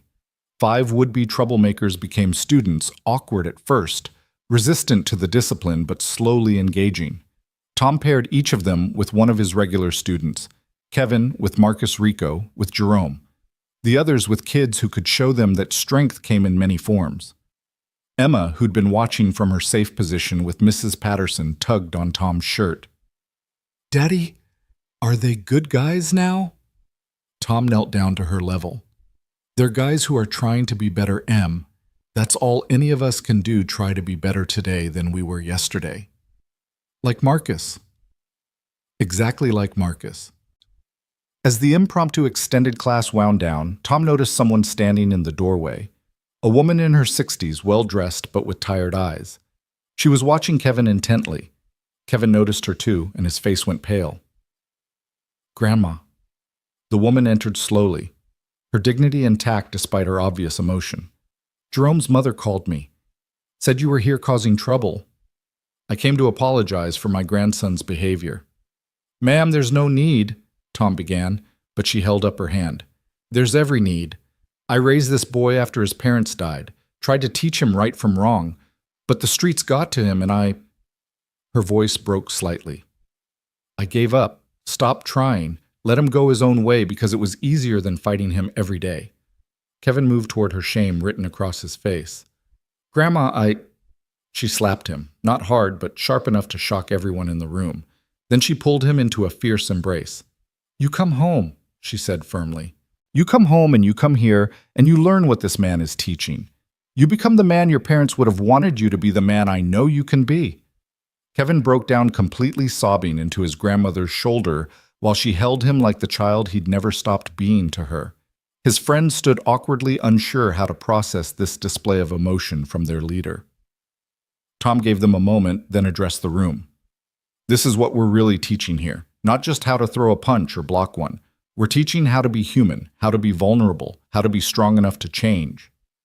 Frank Morrison had been watching from his office, and now he came down, a slight smile on his weathered face. Tom, what you just did, that's not boxing, that's ministry, that's community building, that's changing lives. It's what Sarah would have done, Tom replied quietly. She always saw the potential in people even when they couldn't see it themselves. As people began to leave, Kevin approached Tom one more time. Mr. Harris, would it be okay if I came back? Not to cause trouble, but to really learn. Classes are Monday, Wednesday, and Friday at 4, Saturday mornings at 9 for advanced students, but you'll need to earn that spot. Kevin nodded eagerly. I'll be here. And Mr. Harris, thank you for not giving up on me when I'd given up on myself. After everyone had gone, Tom sat in the empty gym with Emma, who was drawing in her notebook. She showed him her latest sketch.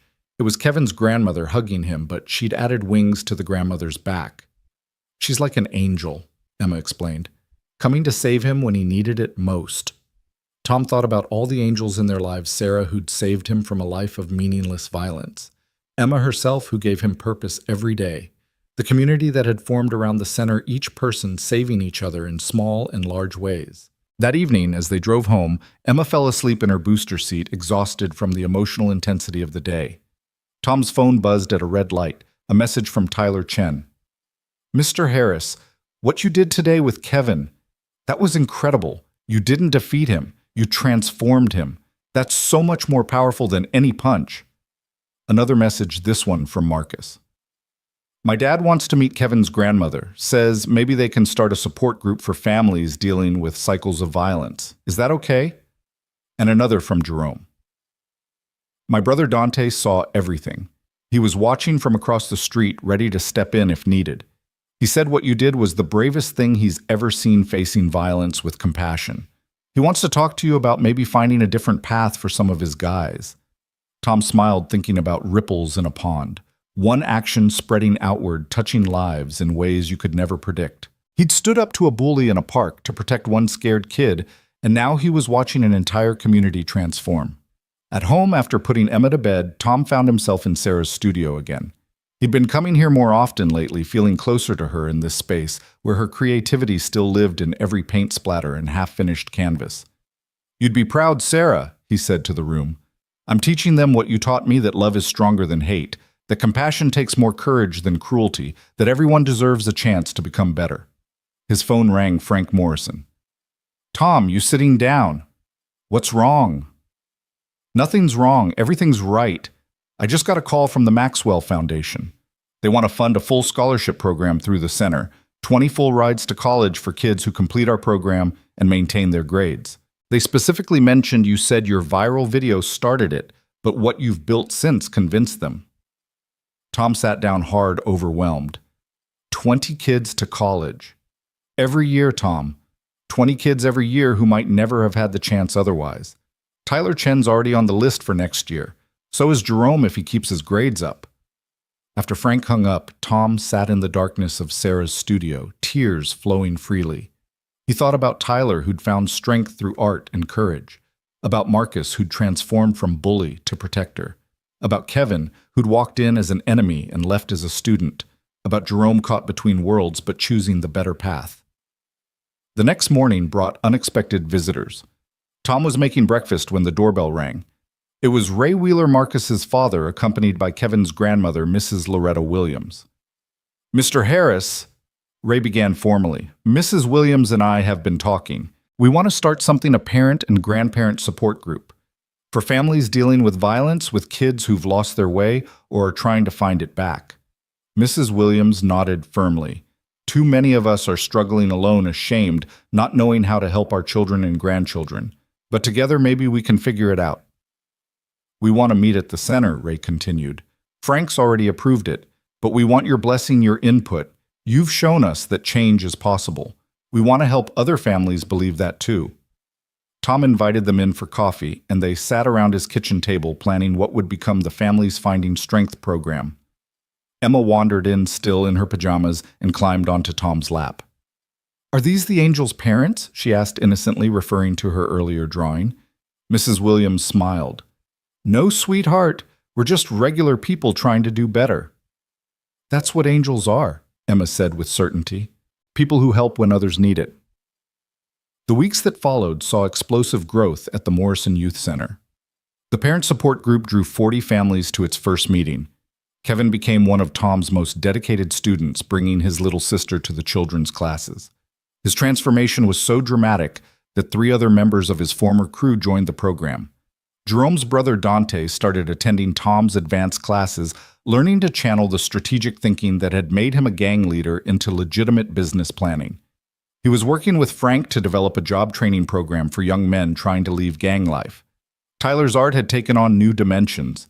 He'd started a mural project at the center depicting the journey from violence to strength, from isolation to community. Marcus worked alongside him, the former bully, now protecting the artist's vision, making sure Tyler had everything he needed. One evening, as Tom was locking up the center, he found Marcus sitting alone in the gym, staring at his hands. "You okay?" Tom asked, sitting beside him on the bench.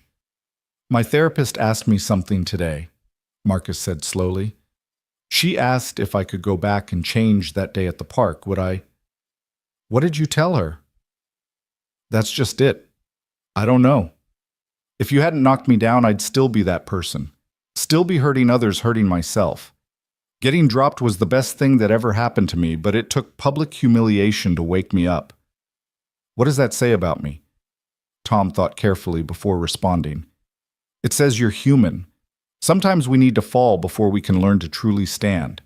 The important thing isn't that you needed that wake-up call, it's that you answered it.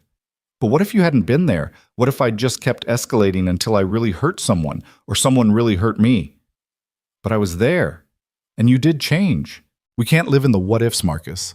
We can only work with what is." Marcus nodded slowly. "Tyler's mom invited me to dinner tomorrow, said she wants to thank me for protecting Tyler at school, for being his friend now. It feels weird, you know. His mom cooking me dinner when 6 months ago I was terrorizing her son." "It's called grace," Tom said. "The ability to see who someone is becoming rather than who they were. Tyler's family is giving you that gift. Make sure you're worthy of it." "I'm trying. Every day I'm trying." They sat in comfortable silence until Marcus spoke again. "Mr. Harris, do you think people can really change, like fundamentally?" Tom thought about his own journey from angry young fighter to husband to widower to single father to community teacher. "I think people can choose to grow, to evolve, to become more than their worst moments or their past patterns. It's not easy, and it's never complete. We're all works in progress until the day we die. But yes, I believe in change. I've seen it. I've lived it." "I want to be a counselor," Marcus said suddenly, "like professionally. Help kids who are like, I was angry and lost and taking it out on everyone around them. Is that crazy?" "That's not crazy. That's purpose. That's taking your pain and transforming it into something that can heal others. There's nothing more valuable than that." The next day brought a surprise that would change everything. Tom was teaching his afternoon class when a man in an expensive suit entered the gym. He looked familiar, but Tom couldn't quite place him until the man spoke. "Hello, Tom. It's been a long time." Tom's blood went cold. Standing before him was Danny Morrison, no relation to Frank, his last opponent in the ring before he'd retired. The fight that had gone wrong, where Danny had taken a bad fall and suffered a career-ending concussion. Tom had always carried guilt about that night, even though it had been a clean fight, a freak accident. "Danny," Tom managed. What are you doing here?" The student sensed the tension, the class grinding to a halt. Emma looked between the two men with concern. Danny stepped forward, and Tom instinctively moved to protect his students, but Danny held up his hands peacefully. "I'm not here for trouble, Tom. The opposite, actually. I've been following what you've been doing here. The viral video, the community building, the transformation of violent kids into protectors. And I realized I needed to come see you to tell you something I should have said 20 years ago." Tom waited, his heart racing. "That night, our fight, it wasn't your fault. I'd been having headaches for weeks, probably from accumulated damage. My trainer wanted me to pull out, but I needed the purse money. When I went down, it wasn't from your punch alone. It was everything catching up to me. But I let you carry that guilt because I was angry, bitter about my career ending." Tom felt something loosen in his chest, a weight he'd carried for 2 decades beginning to lift. Danny continued, I spent years being angry, drinking too much, pushing away everyone who cared about me. But then I saw that video of you protecting that kid, and more importantly, I saw what happened after. How you turned one moment of necessary violence into a movement of nonviolence. And I realized you took our fight that moment that ended my career and has haunted you, and you transformed it into this. He gestured around the gym at the kids watching with rapt attention. You became what boxing should be, about discipline, protection, community. Not hurting for sport, but strength for purpose. Danny reached into his suit jacket and pulled out a check. I'm a financial advisor now. Done pretty well for myself. This is a donation to the center specifically for your program. It's not charity, it's an investment in what you're building here. Tom looked at the check and nearly staggered. It was for $100,000. Danny, I can't. You can and you will. Consider it 20 years of accumulated interest on a debt I should have cleared long ago. Use it to expand to reach more kids, to save more lives like you saved that Tyler kid. The two former opponents stood face to face, decades of history between them. Then Danny extended his hand and Tom shook it, both men finally free from a past that had haunted them. There's one more thing, Danny said. I've been sober for 5 years now. Part of my recovery has been making amends. You were on my list, but I was too proud, too stubborn to reach out until I saw what you were doing here. So thank you, Tom, for giving me a reason to finally make this right. After Danny left, Tom stood in the middle of the gym, overwhelmed. His students gathered around him, sensing he needed support. Was that man a bad guy? Emma asked, taking his hand. No, baby. He was someone I hurt accidentally a long time ago, and we both carried that hurt for too long. He came to let it go, to let us both let it go. Marcus understood something deeper. He came to forgive and be forgiven. Exactly, Tom said. Sometimes the hardest fights are with our own past, our own guilt. Today, we both won that fight. That evening, Tom called a community meeting at the center. The main gym was packed: students, parents, the support group, local business owners who'd started contributing to the program. Even the mayor had shown up, having heard about Danny's donation and wanting to be associated with the center's success. Tom stood before them all, Emma by his side as always, and spoke from his heart. 6 months ago, I threw a punch in a park. It was necessary, but it was still violence. What's happened since all of you, this community, we've built the lives that have been changed, that's the real victory. We've proven that strength isn't about domination. It's about lifting others up. It's about choosing to be better, to do better, to help others find their better. He paused, looking at the faces before him, Tyler, with his sketchbook. Marcus standing tall and proud, Kevin, with his grandmother and little sister Jerome with Dante Frank. Morrison beaming like a proud father. Danny Morrison's donation will let us expand. We're going to add after-school tutoring, art therapy, family counseling services. We're going to create a model that other communities can replicate. But none of this works without all of you. Every parent who brings their child here is choosing hope over fear. Every kid who steps onto these mats is choosing discipline over chaos. Every former bully who transforms into a protector proves that redemption is possible. The room erupted in applause. Mrs. Williams stood up, her voice strong. Mr. Harris, you gave us our children back. You gave us hope when we had none. We're not just a community anymore, we're a family. As the meeting wound down, people breaking into groups to discuss the expansion plans, Tyler approached Tom with a large wrapped package. I made this for you, Tyler said shyly. Well, Marcus helped with the frame and Emma gave me ideas for the colors. Tom unwrapped it carefully. It was a painting Tyler had perfectly captured the moment in the park, but he'd transformed it. Instead of violence, the image showed Tom standing between Marcus and Tyler, but his arms were spread wide, embracing both of them. In the background, the crowd wasn't watching in fear, but joining hands, forming a protective circle. At the bottom, in careful lettering, Tyler had written, "The punch that built a community." Tom's eyes filled with tears. Tyler, it's how I see it now, Tyler explained. Not as the day I was saved from a bully, but as the day we all started becoming something better. Later, as Tom tucked Emma into bed, she asked her nightly question. Daddy, are you happy? It was the same question she'd been asking since Sarah died, and for 3 years Tom had struggled to answer honestly. But tonight he could. Yes, baby, I'm happy. Because of all the people you're helping. Because of that, yes, but mostly because I know your mom would be proud of who we're becoming, you and me both. Emma smiled sleepily.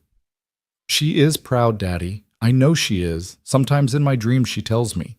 She says you're doing exactly what you're supposed to be doing. Tom kissed her forehead, his heart full. What else does she say? She says the best fights are the ones that end with everyone winning. And Daddy, I think we're all winning now. As Emma drifted off to sleep, Tom stood at her window looking out at the city lights. Somewhere out there, Tyler was probably drawing Finding Strength in art. Marcus was at home doing homework while his father cooked dinner, their relationship healing day by day. Kevin was reading to his little sister, being the brother she deserved. Jerome and Dante were planning legitimate business ventures, using their street smarts for legal success. And at the Morrison Youth Center, the lights were still on, Frank working late to accommodate all the new programs they'd be starting. Tomorrow would bring new challenges, new kids needing help, new battles to fight with compassion instead of violence.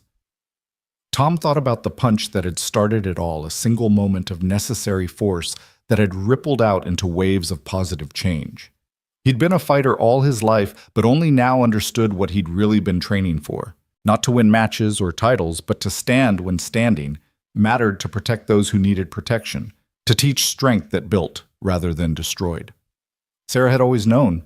Even when he was just a young boxer with calloused knuckles and championship dreams, she'd seen this future, this version of him that used his power to empower others. She'd painted it, written about it in the journals he'd found after her death, believed in it even when he couldn't see it himself. The city settled into night, but Tom knew that tomorrow would bring new opportunities to fight the right fights, to stand for those who couldn't yet stand for themselves, to continue building the community that had grown from one protective act in a sunny park. He walked back to Emma's room, watching her sleep peacefully, her small hand clutching the teddy bear Sarah had given her. On her nightstand sat the photo of all three of them at the beach. Sarah radiant despite her illness, Tom holding them both, Emma laughing at something off camera. "We're doing it, Sarah," he whispered. "We're fighting the good fight, and we're winning." The morning after this community meeting brought an unexpected challenge that would test everything they'd built. Tom woke to his phone buzzing urgently at 5 a.m. It was Frank Morrison, his voice tense. "Tom, we have a situation. The center's been vandalized again, but this time it's worse. You need to get down here." Tom dressed quickly, leaving a note for Emma, who was still sleeping, and drove through the pre-dawn darkness. When he arrived at the center, his heart sank. The windows were shattered, the door kicked in, and spray-painted across Tyler's beautiful mural were the words, "This ends now." Frank stood amid the destruction, his marine bearing intact despite the devastation around him. Security footage shows 6 men faces covered. They were in and out in 10 minutes, destroyed the new equipment Danny's donation just helped us buy. Tom walked through the wreckage, glass crunching under his feet. The heavy bags were slashed, their stuffing scattered like snow. The ring ropes were cut. Most heartbreaking was Tyler's mural, months of work destroyed in moments of vindictive rage. "Any idea who?" Tom asked, though he suspected he already knew. "The Northside Pythons. They've been losing recruits to our program. Word is their leader, Carlos Mendez, sees us as a direct threat to his pipeline." Frank's jaw clenched. "Tom, this is beyond bullying. This is organized crime sending a message." Before Tom could respond, cars began arriving. First Tyler and his mother, the boy's face crumpling when he saw his destroyed mural. Then Marcus with his father, both of them surveying the damage with grim expressions.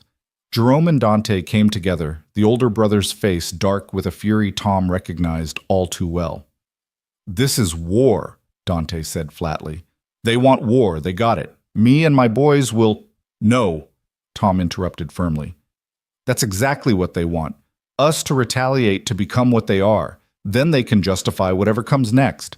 "So we just take it?" Kevin asked, having just arrived with his grandmother and sister. "Let them destroy everything we've built." Tom was about to answer when Emma appeared in the doorway. Mrs. Patterson behind her, looking apologetic. "She insisted on coming when she heard," Mrs. Patterson explained. Wouldn't take no for an answer. Emma walked through the debris, her small face serious but unafraid. She stopped at Tyler's ruined mural, touching the spray paint gently. "They're scared," she said simply. Everyone turned to look at her. "Scared of what, baby?" Tom asked, kneeling beside her. "Scared of losing. Bad people always break things when they're scared of losing. Mom told me that when she was sick. She said the cancer was trying to break her body because it was scared of her spirit." Tyler knelt beside them, tears streaming down his face as he looked at his destroyed work. "But they won. They destroyed everything." Emma shook her head firmly. "No, breaking something doesn't mean winning. Daddy taught me that. Remember, Mr. Tyler? You can break a painting, but you can't break the ability to paint. You can break a gym, but you can't break what we learned here." Marcus stepped forward, his voice steady. "She's right. They want us to give up or fight back on their terms. Either way, they win. But what if we do neither?" "What are you suggesting?" Frank asked. Marcus looked around the destroyed gym, then at the growing crowd of students and families gathering outside, word spreading quickly through the community. "We rebuild. Today. Right now. All of us. And we do it publicly, openly. We show them and everyone else that breaking our things doesn't break our spirit." Tom felt a surge of pride. The boy who'd been a bully 6 months ago was now thinking like a leader, like someone Sarah would have admired. "He's right," Tom said, standing. "But we do more than rebuild. We expand. We show them that every attack makes us stronger, brings more people to our cause." Dante struggled with this approach. "Tom, you don't understand these people. They don't respond to peaceful resistance. They respond to force." "I understand them perfectly," Tom replied. "I grew up around people like them. And you're right, they don't respond to peace, but they also don't know how to handle something they can't intimidate or destroy. We become that something." Within hours, the center was swarming with volunteers. The story had hit social media and support poured in from unexpected sources. A local construction company arrived with new windows. A sporting goods store donated replacement equipment. Most surprisingly, 3 rival gang members showed up not to cause trouble, but to help. "We ain't about destroying places that help kids," one of them told Tom. "That crosses a line." Tyler had set up a new canvas against the one undamaged wall and was already sketching, refusing to let the destruction of his mural defeat him. This time, he wasn't working alone. Emma sat beside him with her own brushes adding touches of color. Other kids joined in, and soon the wall was becoming a collaborative piece, more beautiful because it was created by many hands instead of one. The mayor arrived with news cameras, eager to be associated with the community's resilience. Tom avoided the cameras but pushed forward kids like Marcus and Tyler to speak. "They thought they could scare us," Marcus told the reporter. "But fear only works if you let it. Mr. Harris taught us that. Every time they try to tear us down, we'll build back better." As the day progressed, Tom noticed 2 men watching from across the street. They didn't help or interfere, just observed. He recognized the type scouts for Carlos Mendez reporting back on the community's response. Kevin noticed them too. "Want me and the guys to run them off?" "No, let them watch. Let them report back that we're not afraid, that we're not going anywhere." That evening, as the immediate repairs were completed and the crowd began to disperse, a black SUV pulled up. The door opened and Carlos Mendez himself stepped out. Tom had seen his picture in police files. Frank had shared 35 intelligent eyes, expensive clothes that couldn't quite hide the prison tattoos on his neck. Everyone tensed. Dante moved protectively closer to Jerome. Marcus stepped up beside Tom. Even little Emma grabbed her father's hand tighter. Carlos walked forward alone, his own men staying by the vehicle. He surveyed the repairs, the new mural in progress, the community standing together. "You're Tom Harris," he said. It wasn't a question. "I am." "You're causing me problems." "You're causing yourself problems," Tom replied calmly. "I'm just teaching kids to box." Carlos laughed, but there was no humor in it. "Boxing? Right. You're teaching them to stand up, to resist, to choose different paths. That's bad for my business." "Then maybe you're in the wrong business." The 2 men stood face to face, the tension thick enough to cut. Carlos was younger, stronger armed. Tom could see the gun under his jacket. But Tom didn't back down, didn't flinch. You know what happened to the last person who interfered with my operations? Carlos asked quietly. I know what happened to the last person who tried to intimidate me, Tom replied just as quietly. He's now one of my best students and a changed man. Would you like to meet him?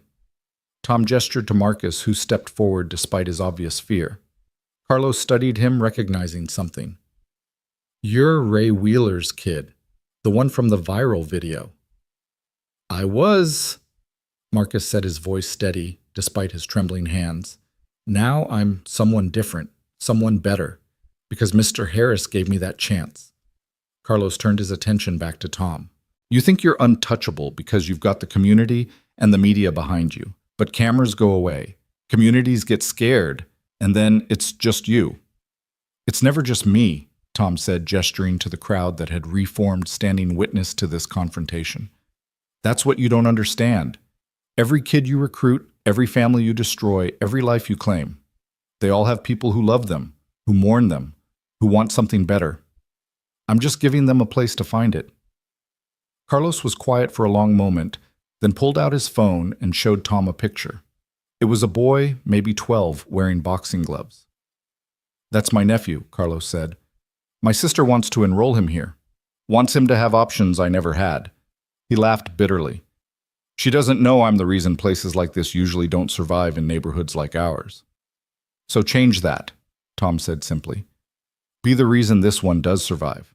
But Carlos stared at him like he'd grown a second head. You're serious. Your nephew deserves a chance to be more than what the streets would make him. Every kid does. You can be part of giving him that chance, or you can be the reason he doesn't get it. Your choice. The silence stretched on, everyone holding their breath. Finally, Carlos pocketed his phone. My nephew's name is Miguel. He'll be here Monday. He turned to leave, then looked back. This doesn't make us friends, Harris, but maybe it makes us not enemies. After Carlos left, the gathered crowd erupted in nervous chatter. Frank pulled Tom aside. You realize what just happened. You just got a gang leader to back down through words alone.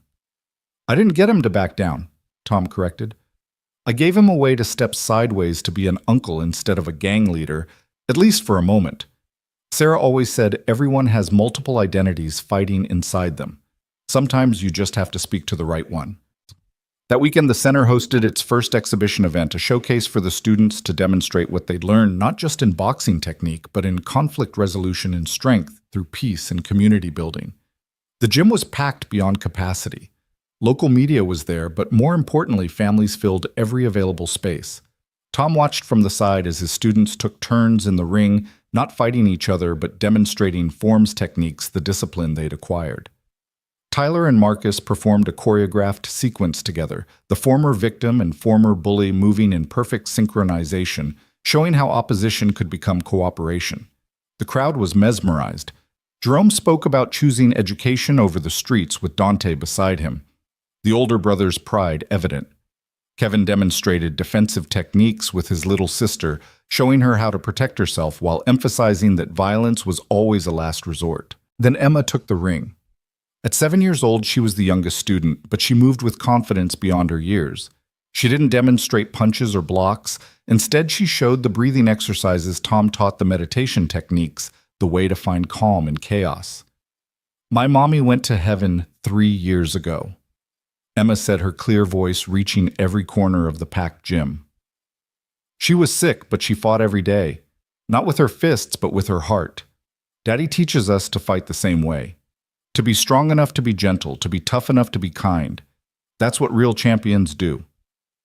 There wasn't a dry eye in the house. The climax of the event was unexpected. Miguel Mendez, Carlos's nephew, was in attendance with his mother. During the open floor segment, where audience members could ask questions or try basic techniques, Miguel raised his hand. Can I try? He asked shyly. Tom helped him into the ring, showing him basic stance and movement. The boy was naturally athletic, picking up the fundamentals quickly. As Tom worked with him, he noticed Carlos standing in the back corner, having slipped in unnoticed. Their eyes met across the crowded room. Carlos nodded once. Not surrender, not friendship, but acknowledgement. Respect, maybe. Or at least the beginning of it. As the event wound down, Dr. Patricia Reeves from Jefferson Middle School took the microphone. 6 months ago, our school was facing an epidemic of bullying. Students were afraid, parents were frustrated, and we educators felt helpless. Then Tom Harris stood up in a park, and everything changed, not because of violence, but because of what came after. The Morrison Youth Center has become more than a gym. It's become a transformation center, a place where bullies become protectors, where victims become victors, where communities become families. She paused, looking directly at Tom. Which is why Jefferson Middle School is officially partnering with the center to make Mr. Harris's program part of our physical education curriculum. Every student will have the opportunity to learn not just self-defense, but self-respect, not just how to fight, but when not to. The announcement was met with thunderous applause.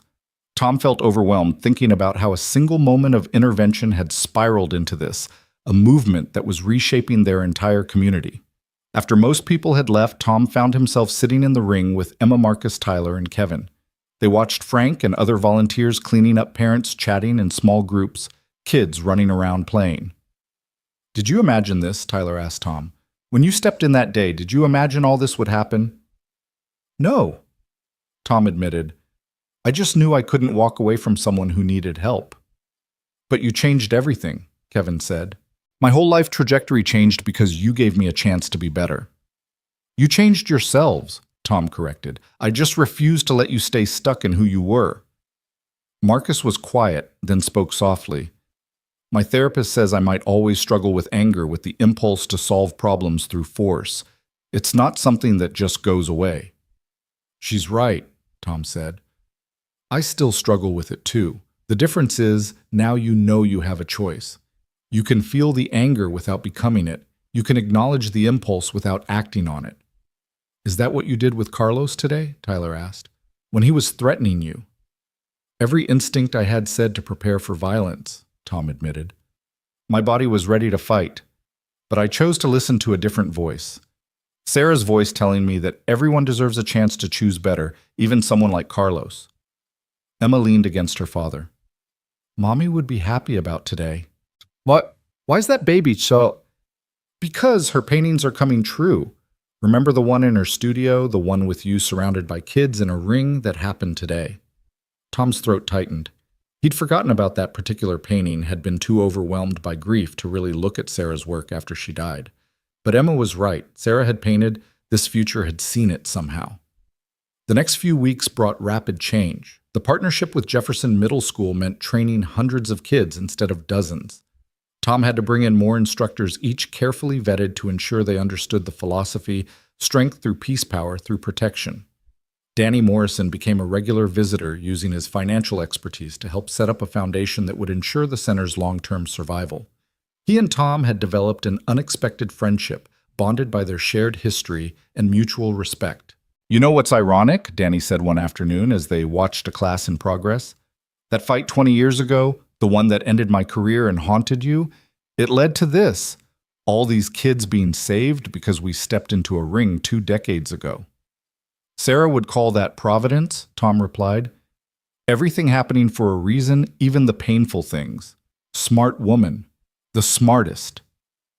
The real test came on a Thursday afternoon. Tom was teaching a class when Dante burst in, his face pale with panic. "Jerome's been taken," he said breathlessly.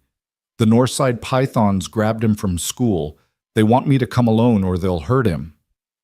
The gym went silent. Everyone understood what this meant. The fragile peace was breaking. This was a direct challenge, using an innocent kid as leverage. Tom's mind raced. "Where? The old warehouse on Riverside. The one where I found Marcus. I know it." Tom turned to Frank. "Call the police, but tell them to stay back. If they see cops, they might panic and hurt Jerome." "You're not going alone," Marcus said immediately. "Neither are you," Tom replied firmly. "Then what's the plan?" Dante demanded. "I can't lose my brother. He's all I got." Tom thought about Sarah, what she would do. She'd always said that darkness couldn't drive out darkness, only light could do that. But sometimes light had to be strong enough to pierce through the shadows. "We go together," Tom said finally. "All of us. Not to fight, but to show them they're outnumbered by something they don't understand, a community that won't be divided by fear. Within 20 minutes, over 100 people had gathered. Parents, students, community members, even some former gang members who'd been touched by the center's work. They walked together through the streets, a silent procession that drew attention and followers. At the warehouse, they found what Tom expected. 15 Northside pythons, Jerome tied to a chair in the middle, scared but unharmed.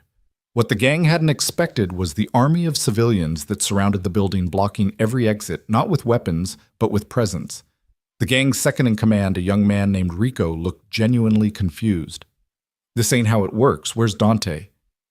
"This was between us and him." "No," Tom said, stepping forward. "When you took Jerome, you made it about all of us. He's not just Dante's brother. He's our student, our family, our future. You want to hurt him, you'll have to go through every one of us." "We've got guns," Rico shouted through his voice cracked with uncertainty. "And we've got something stronger," Tom replied. "We've got purpose. We've got community. We've got the knowledge that we're on the right side of this.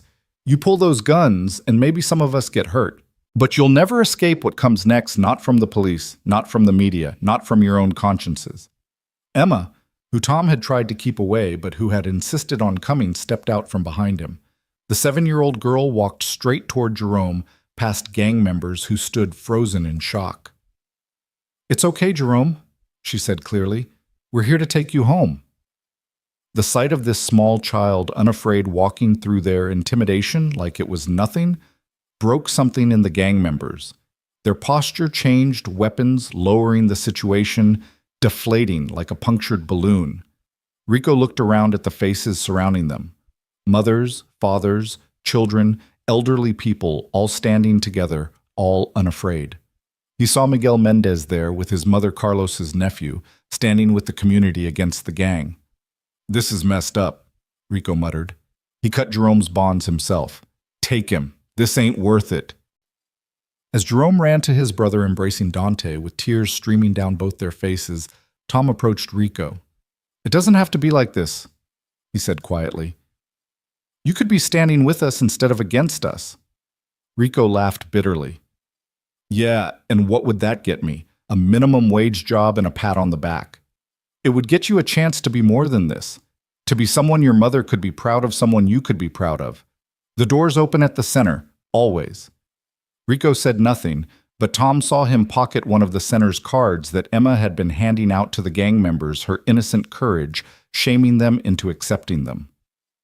The walk back to the center was triumphant. Jerome rode on Dante's shoulders, the brothers reconciled in their relief. The community had faced down violence with solidarity and won. But Tom knew this wasn't the end. It was another beginning. That night, Carlos Mendez called Tom directly. "You've got balls, Harris. What you did today? That was either the bravest or stupidest thing I've ever seen." "Maybe both," Tom admitted. "My nephew won't shut up about you, says you're teaching him to be a warrior for peace. What does that even mean? It means being strong enough to protect without destroying, powerful enough to stand up without putting others down. It means choosing the harder path because it's the right one." Carlos was quiet for a long moment. "I've done things, Harris, things that can't be undone. There's no redemption for someone like me. Sarah, my late wife, used to say redemption isn't about erasing the past. It's about choosing a different future. You've already started by bringing Miguel to us. That's a choice, a good one. One good choice doesn't balance a lifetime of bad ones. No, but it's a start. And tomorrow, you get to make another choice and another. That's all any of us have the next choice." After Carlos hung up, Tom sat in Sarah's studio, surrounded by her unfinished paintings. One caught his eye, a work he'd never really looked at before. It showed two men facing each other, one in shadow, one in light, but their shadows merged into something that looked like a bridge. "You saw all of this, didn't you?" he whispered to the empty room. "Somehow you knew what I'd become, what we'd build." A knock at the door interrupted his thoughts. It was Marcus, Tyler, Kevin, Jerome, and Dante, the core group that had become like extended family. "We wanted to talk to you about something," Marcus said. "We've been discussing it, and we want to start a youth council at the center. Kids helping to run programs, make decisions, reach out to others who need help." Tyler added, "We want to call it Sarah's Council, if that's okay, to honor her vision of community and redemption." Tom's eyes burned with tears. She would have loved that. They spent the next hour planning these young men who'd come from such different places. The former bully, the bullied artist, the reformed troublemaker, the kid caught between worlds and his gang member brother finding a new path. They were living proof that change was possible, that strength could be redefined, that communities could heal. As they prepared to leave, Jerome turned back. "Mr. Harris, what you all did today coming for me, I've never had that before. People willing to risk themselves for me. You have it now," Tom said firmly, "and you always will. That's what family does." After they left, Tom tucked Emma into bed. She was drawing in her notebook again this time, sketching the scene from the warehouse, her walking toward Jerome surrounded by the community. "Were you scared today, baby?" Tom asked. "A little," she admitted. "But then I remembered what Mommy used to say, that love is stronger than fear. And I love Jerome, and I love our community, so the fear got smaller. You were the bravest one there today." "No," Emma said seriously. "We were all brave together. That's what made it work." As Tom kissed her goodnight and turned off the light, his phone buzzed with a message from an unknown number. He opened it to find 2 words, "Thank you, Rico." Another ripple, Tom thought. Another life potentially changed by the simple act of offering hope instead of hostility. He walked back to Sarah's studio one more time, drawn to her paintings like a moth to flame. In the corner, covered by a sheet, was one he'd never uncovered too painful to look at. Tonight, he pulled the sheet away. It was a self-portrait of Sarah, but she'd painted herself as a tree roots deep in the ground. Branches reaching toward the sky, and in every branch a different face. Tom, Emma, and dozens of others he didn't recognize at the time but now saw clearly. Tyler was there, and Marcus, Jerome, and Dante, even someone who looked remarkably like Carlos. At the bottom, in her flowing script, she'd written, "We are all connected. Every action creates branches. Every choice grows fruit that feeds the future. Plant wisely, water with love, and watch the forest grow." Tom sank into her painting chair, overwhelmed by the profound truth his wife had understood. That single moment in the park hadn't just been about stopping a bully. It had been about planting a seed that would grow into this, a forest of changed lives, connected souls, a community transformed. Tomorrow would bring new challenges. The Northside Pythons wouldn't simply disappear. Carlos's potential redemption was far from certain. The kids would face setbacks, temptations to return to old patterns. The center would need constant support to survive. But tonight, Tom allowed himself to feel what Sarah would have wanted him to feel: pride, and how far they'd come, hope for where they were going, and gratitude for the chance to be part of something larger than himself. The single dad boxer who'd stood up to a bully had become something more: a teacher, a father figure, to dozens, a catalyst for change. But most importantly, he'd become what Sarah had always seen in him: a protector not just of bodies, but of futures, a fighter not against people but for them. The morning Tom discovered the envelope slipped under the center's door, he knew everything was about to change again. Inside was a single photograph: Emma at school, playing on the playground, unaware she was being watched. No words, no demands, just the implicit threat that made his blood run cold. Frank was already at the center preparing for the morning class when Tom showed him the photo. The older man's face darkened with a fury Tom had rarely seen from the usually composed Marine. "This crosses every line," Frank growled. "Threatening you is one thing, bringing Emma into it." "It's Carlos's rivals," Tom said quietly, though his hands trembled with barely controlled rage. "The East Side Kings. They've been losing territory ever since Carlos started pulling back from conflicts. They blame our center for making everyone soft." "How do you know?" Tom pointed to the corner of the photograph where a partial tattoo was visible on the photographer's hand, the distinctive crown and serpent of the East Side Kings. "Sloppy work. They wanted me to know who sent it." His first instinct was to find them to unleash 25 years of boxing training on whoever had dared to threaten his daughter. The old Tom, the young fighter from East LA, would have already been on the streets seeking vengeance. But Sarah's voice echoed in his mind, reminding him that violence born from anger only bred more violence. "What are you going to do, Frank asked. "First, I'm getting Emma somewhere safe, then..." Then I'm going to end this, but not how they expect. He called Mrs. Patterson, arranging for her to pick Emma up from school and take her to her sister's house outside the city for a few days. He hated lying to Emma, telling her it was a special surprise sleepover, but her safety came before truth. That afternoon, instead of teaching his regular class, Tom did something unexpected. He called a meeting of every former and current gang member who'd been touched by the center's work, Rico, who'd been attending secretly, several of Dante's former crew, even some Northside Pythons who'd started bringing their younger siblings to classes. The Eastside Kings threatened my daughter, he said simply, showing them the photograph. The room erupted in angry voices, offers of retaliation, promises of street justice. Tom let them vent for a moment, then raised his hand for silence. This is a test, he said. Not just for me, but for all of us, for everything we've been building. They want us to react with violence to prove that beneath all our talk of peace and redemption, we're still just thugs settling scores with fists and guns. But they threatened Emma, Rico protested. That's your kid, man. There's got to be consequences. There will be, Tom assured him, but not the kind they expect. Over the next 3 hours, Tom outlined a plan that was either brilliant or insane. Instead of violence, they would use the King's own tactics against them, but transformed. Where gangs used intimidation, they would use exposure. Where gangs used fear, they would use truth. Tyler had been documenting everything at the center for months, taking photographs, recording videos. Marcus had been keeping detailed journals of his transformation. Jerome had statistics on how many kids had chosen education over the streets because of their programs.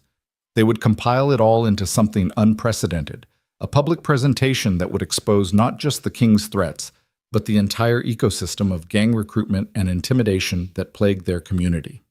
We're going to invite everyone, Tom explained. Media, police, politicians, community leaders, families.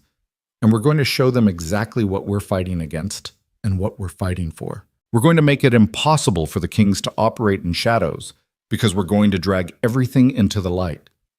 Dante shook his head. That's suicide, Tom. You expose them like that, they'll come for all of us. They're already coming for us. The question is whether we face them on their terms or ours. Carlos Mendez surprised everyone by walking in during the planning session. He'd been coming around more often since Miguel started training, always watching from the edges, never fully participating. But now he stepped forward. The Kings sent that photo, he said. It wasn't a question. Tom nodded. They're led by Vincent Reyes. We've been rivals since we were kids. He's smart, ruthless, and he doesn't make empty threats. Carlos paused, seeming to wage an internal war. I can't undo my past, Harris. Can't take back the things I've done. But maybe I can use what I know to help. The room went silent. Carlos Mendez, active gang leader, offering to help expose gang operations. It was unprecedented. Why? Tom asked simply.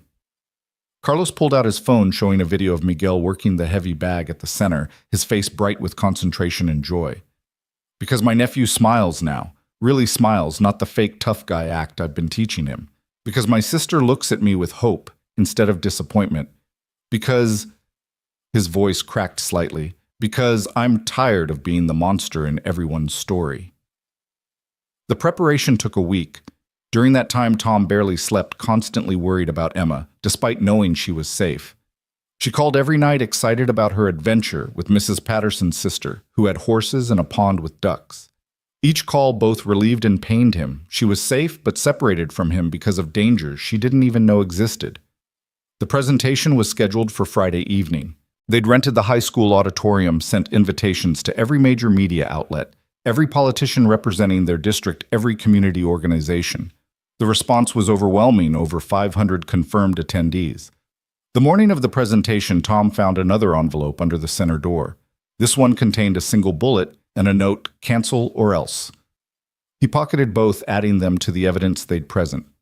That evening, the auditorium was packed beyond capacity.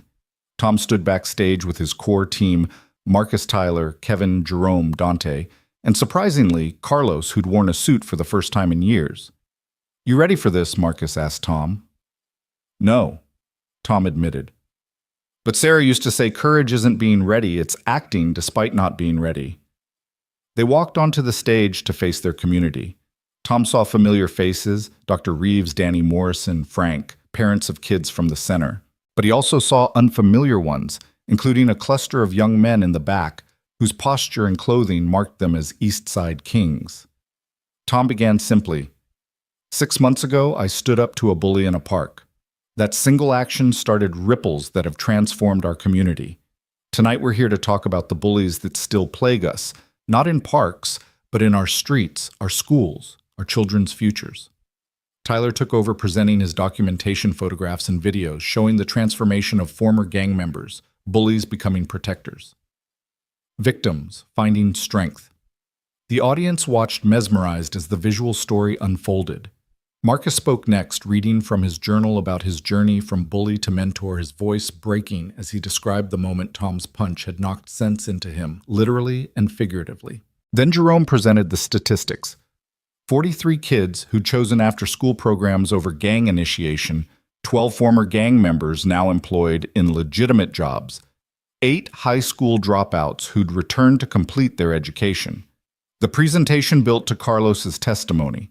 The gang leader, or former gang leader, as he announced to gasps from the audience, laid bare the recruitment tactics, the intimidation strategies, the way gangs preyed on vulnerable kids seeking belonging.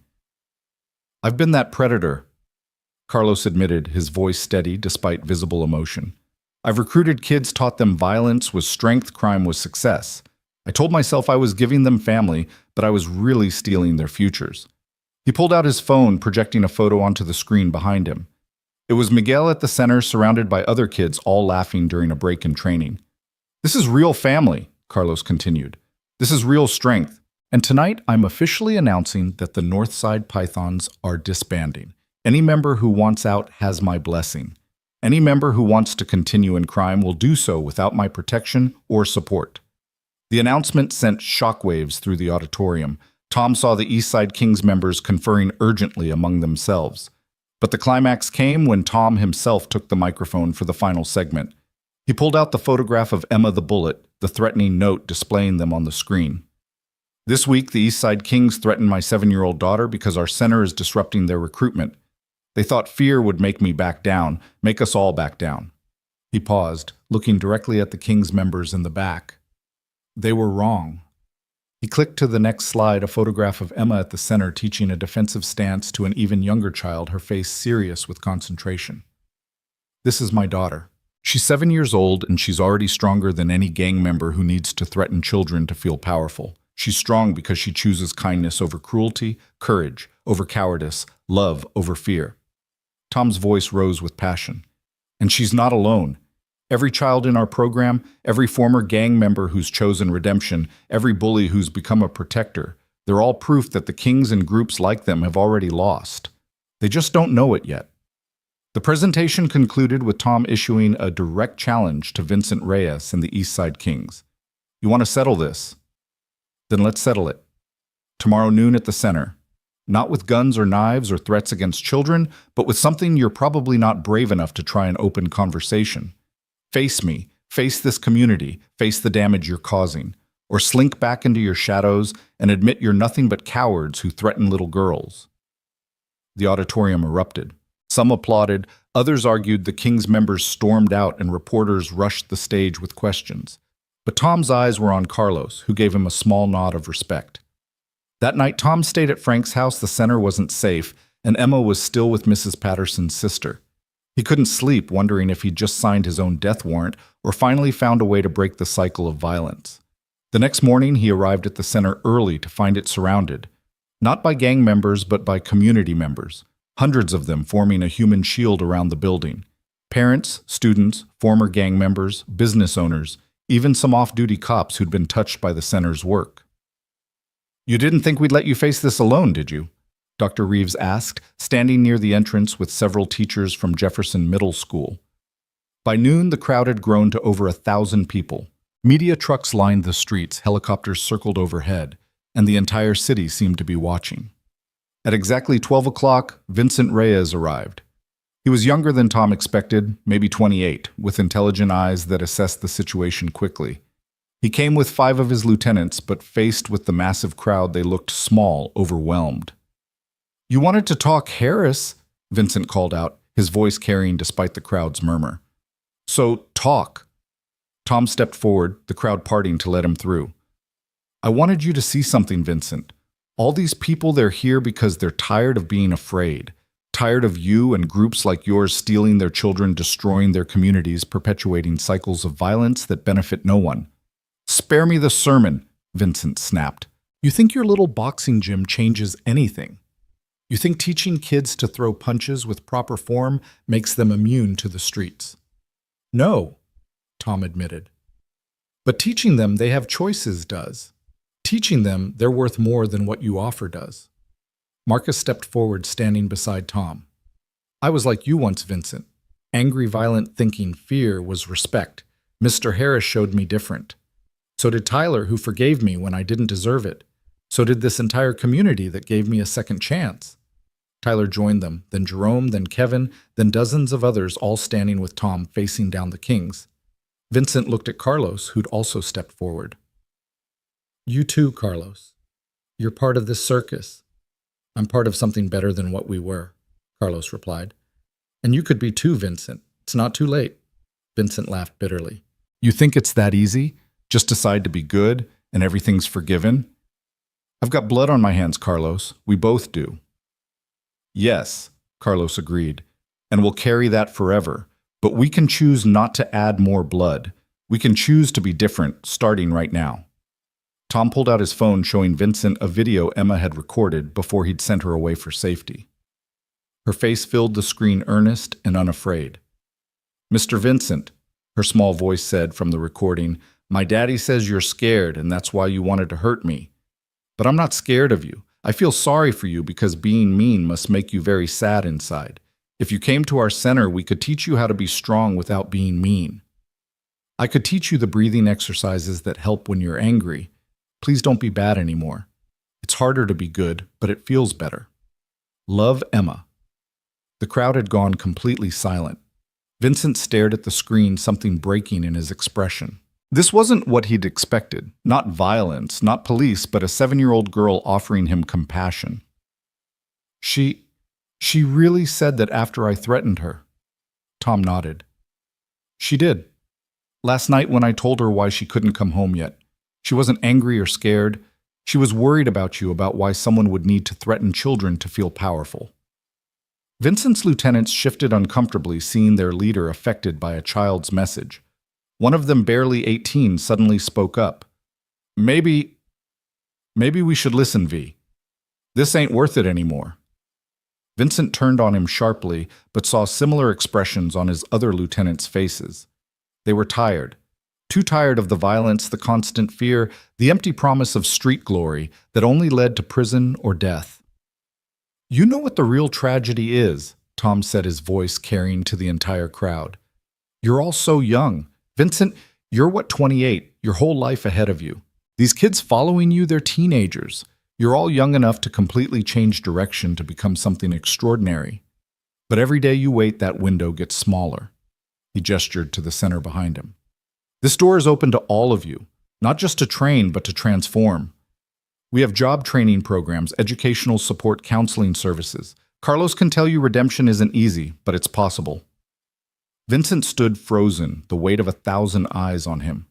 The echo of Emma's innocent words in his ears, the sight of his former rival Carlos standing with the community instead of against it. Finally, he spoke, his voice barely audible. "If I walk through that door, my own gang might kill me." "If you walk through that door, this entire community will stand behind you," Tom replied, "just like they're standing here now." The moment stretched tense as a held breath. Then Vincent took a step forward. Then another. His lieutenants followed, and together they walked through the crowd that parted like the Red Sea through the center's doors that Tom held open. The crowd erupted in cheers, but Tom felt no victory, only relief and the weight of new responsibility. They'd just taken in 6 active gang members who wanted out. Protecting them while helping them transform would be the center's greatest challenge yet. Inside the center, Vincent stood awkwardly. His lieutenants clustered around him like lost children. The regular students watched warily but didn't flee. This was what they'd been training for, not just physical confrontation, but moral courage. "What happens now?" Vincent asked. "Now you learn. Tom said simply. You train not just your bodies, but your minds and spirits. You face who you've been and decide who you want to become. It won't be easy. Some days you'll want to quit to go back to what's familiar. But if you stick with it, if you really commit, you'll become men you can be proud of. Frank stepped forward with enrollment forms, as if this was perfectly normal, as if notorious gang members walked in seeking redemption every day. We'll need emergency contact information commitment to attend at least 3 sessions per week, an agreement to our code of conduct, no violence, no intimidation, no gang colors or signs within these walls. As Vincent filled out the paperwork with shaking hands, his youngest lieutenant, the 18-year-old who'd spoken up outside, approached Tyler. You really forgave him? He asked, pointing at Marcus. After he bullied you? Tyler nodded. Forgiveness freed me more than it freed him. Holding on to anger would have made me become like him, the old him. Letting it go let me become myself. The kid looked at Tyler's sketchbook. You draw every day. It's another way of fighting to create beauty in an ugly world. Could you teach me? And just like that, another connection formed, another bridge built between worlds that had seemed impossibly separate. The rest of the day was surreal. Media coverage was nonstop, the story of the gang that walked away from violence to seek redemption going national within hours. Tom did his best to shield Vincent and his group from the cameras, knowing they needed space to process this massive life change. That evening, Tom finally felt safe enough to bring Emma home. She ran through the door and straight into his arms, holding him tight. I saw everything on TV, she said excitedly. Mrs. Patterson's sister let me watch. You did it, Daddy. You made them choose to be good. I didn't make anyone do anything, baby. They chose it themselves. But you showed them they could choose. That's what heroes do. As Tom tucked her into bed that night, Emma asked her usual profound question. Daddy, do you think Mommy knew this would happen? All of it. Tom thought about Sarah's paintings, her uncanny ability to see potential where others saw problems, her unwavering faith that love could triumph over hate. I think she believed it could happen, and her belief helped make it possible. I want to be like her, Emma said sleepily. And like you. Strong and kind and brave enough to give people chances. You already are Em, that message you recorded for Vincent that took more courage than any punch I've ever thrown. The next morning brought unexpected news. The police had used the public revelations from the presentation to launch a major investigation into remaining gang activities. Several high-level dealers had been arrested, and the Eastside Kings had effectively dissolved its members, either seeking help or fleeing the city. But more importantly, applications to the center's programs had exploded, not just from kids, but from adults. Parents who wanted to learn to protect their families. Former gang members from other cities who'd heard about the redemption being offered, even police officers who wanted to better understand the communities they served. We're going to need a bigger space, Frank told Tom, showing him the numbers. Maybe multiple locations. Danny Morrison overheard and stepped forward. I've been thinking about that. What if we created the Harris Foundation named after you and Sarah, dedicated to replicating this model in cities across the country? Tom was overwhelmed. I don't know what to say. Say yes, Carlos interjected. He'd been coming daily, helping Vincent's group adjust, sharing his own struggles with redemption. What you've built here, it's bigger than one community. Every city has kids like Tyler being bullied, kids like Marcus looking for purpose, kids like Jerome caught between worlds. They all deserve what you're offering. Over the following weeks, Vincent's transformation became the center's most powerful testament. The former gang leader threw himself into training with an intensity that surprised everyone. But it wasn't just physical training. He attended every counseling session, every conflict resolution workshop, every community service project. One afternoon, Tom found him teaching defensive techniques to a group of younger kids, his patience remarkable for someone who'd ruled through fear just weeks before. You're a natural teacher, Tom observed. Vincent smiled ruefully. I've always been a leader. I just led in the wrong direction. This feels like what I was supposed to be doing all along. Sarah used to say that our greatest strengths become our greatest weaknesses when pointed in the wrong direction, but they can be redirected. Your wife sounds like she was something special.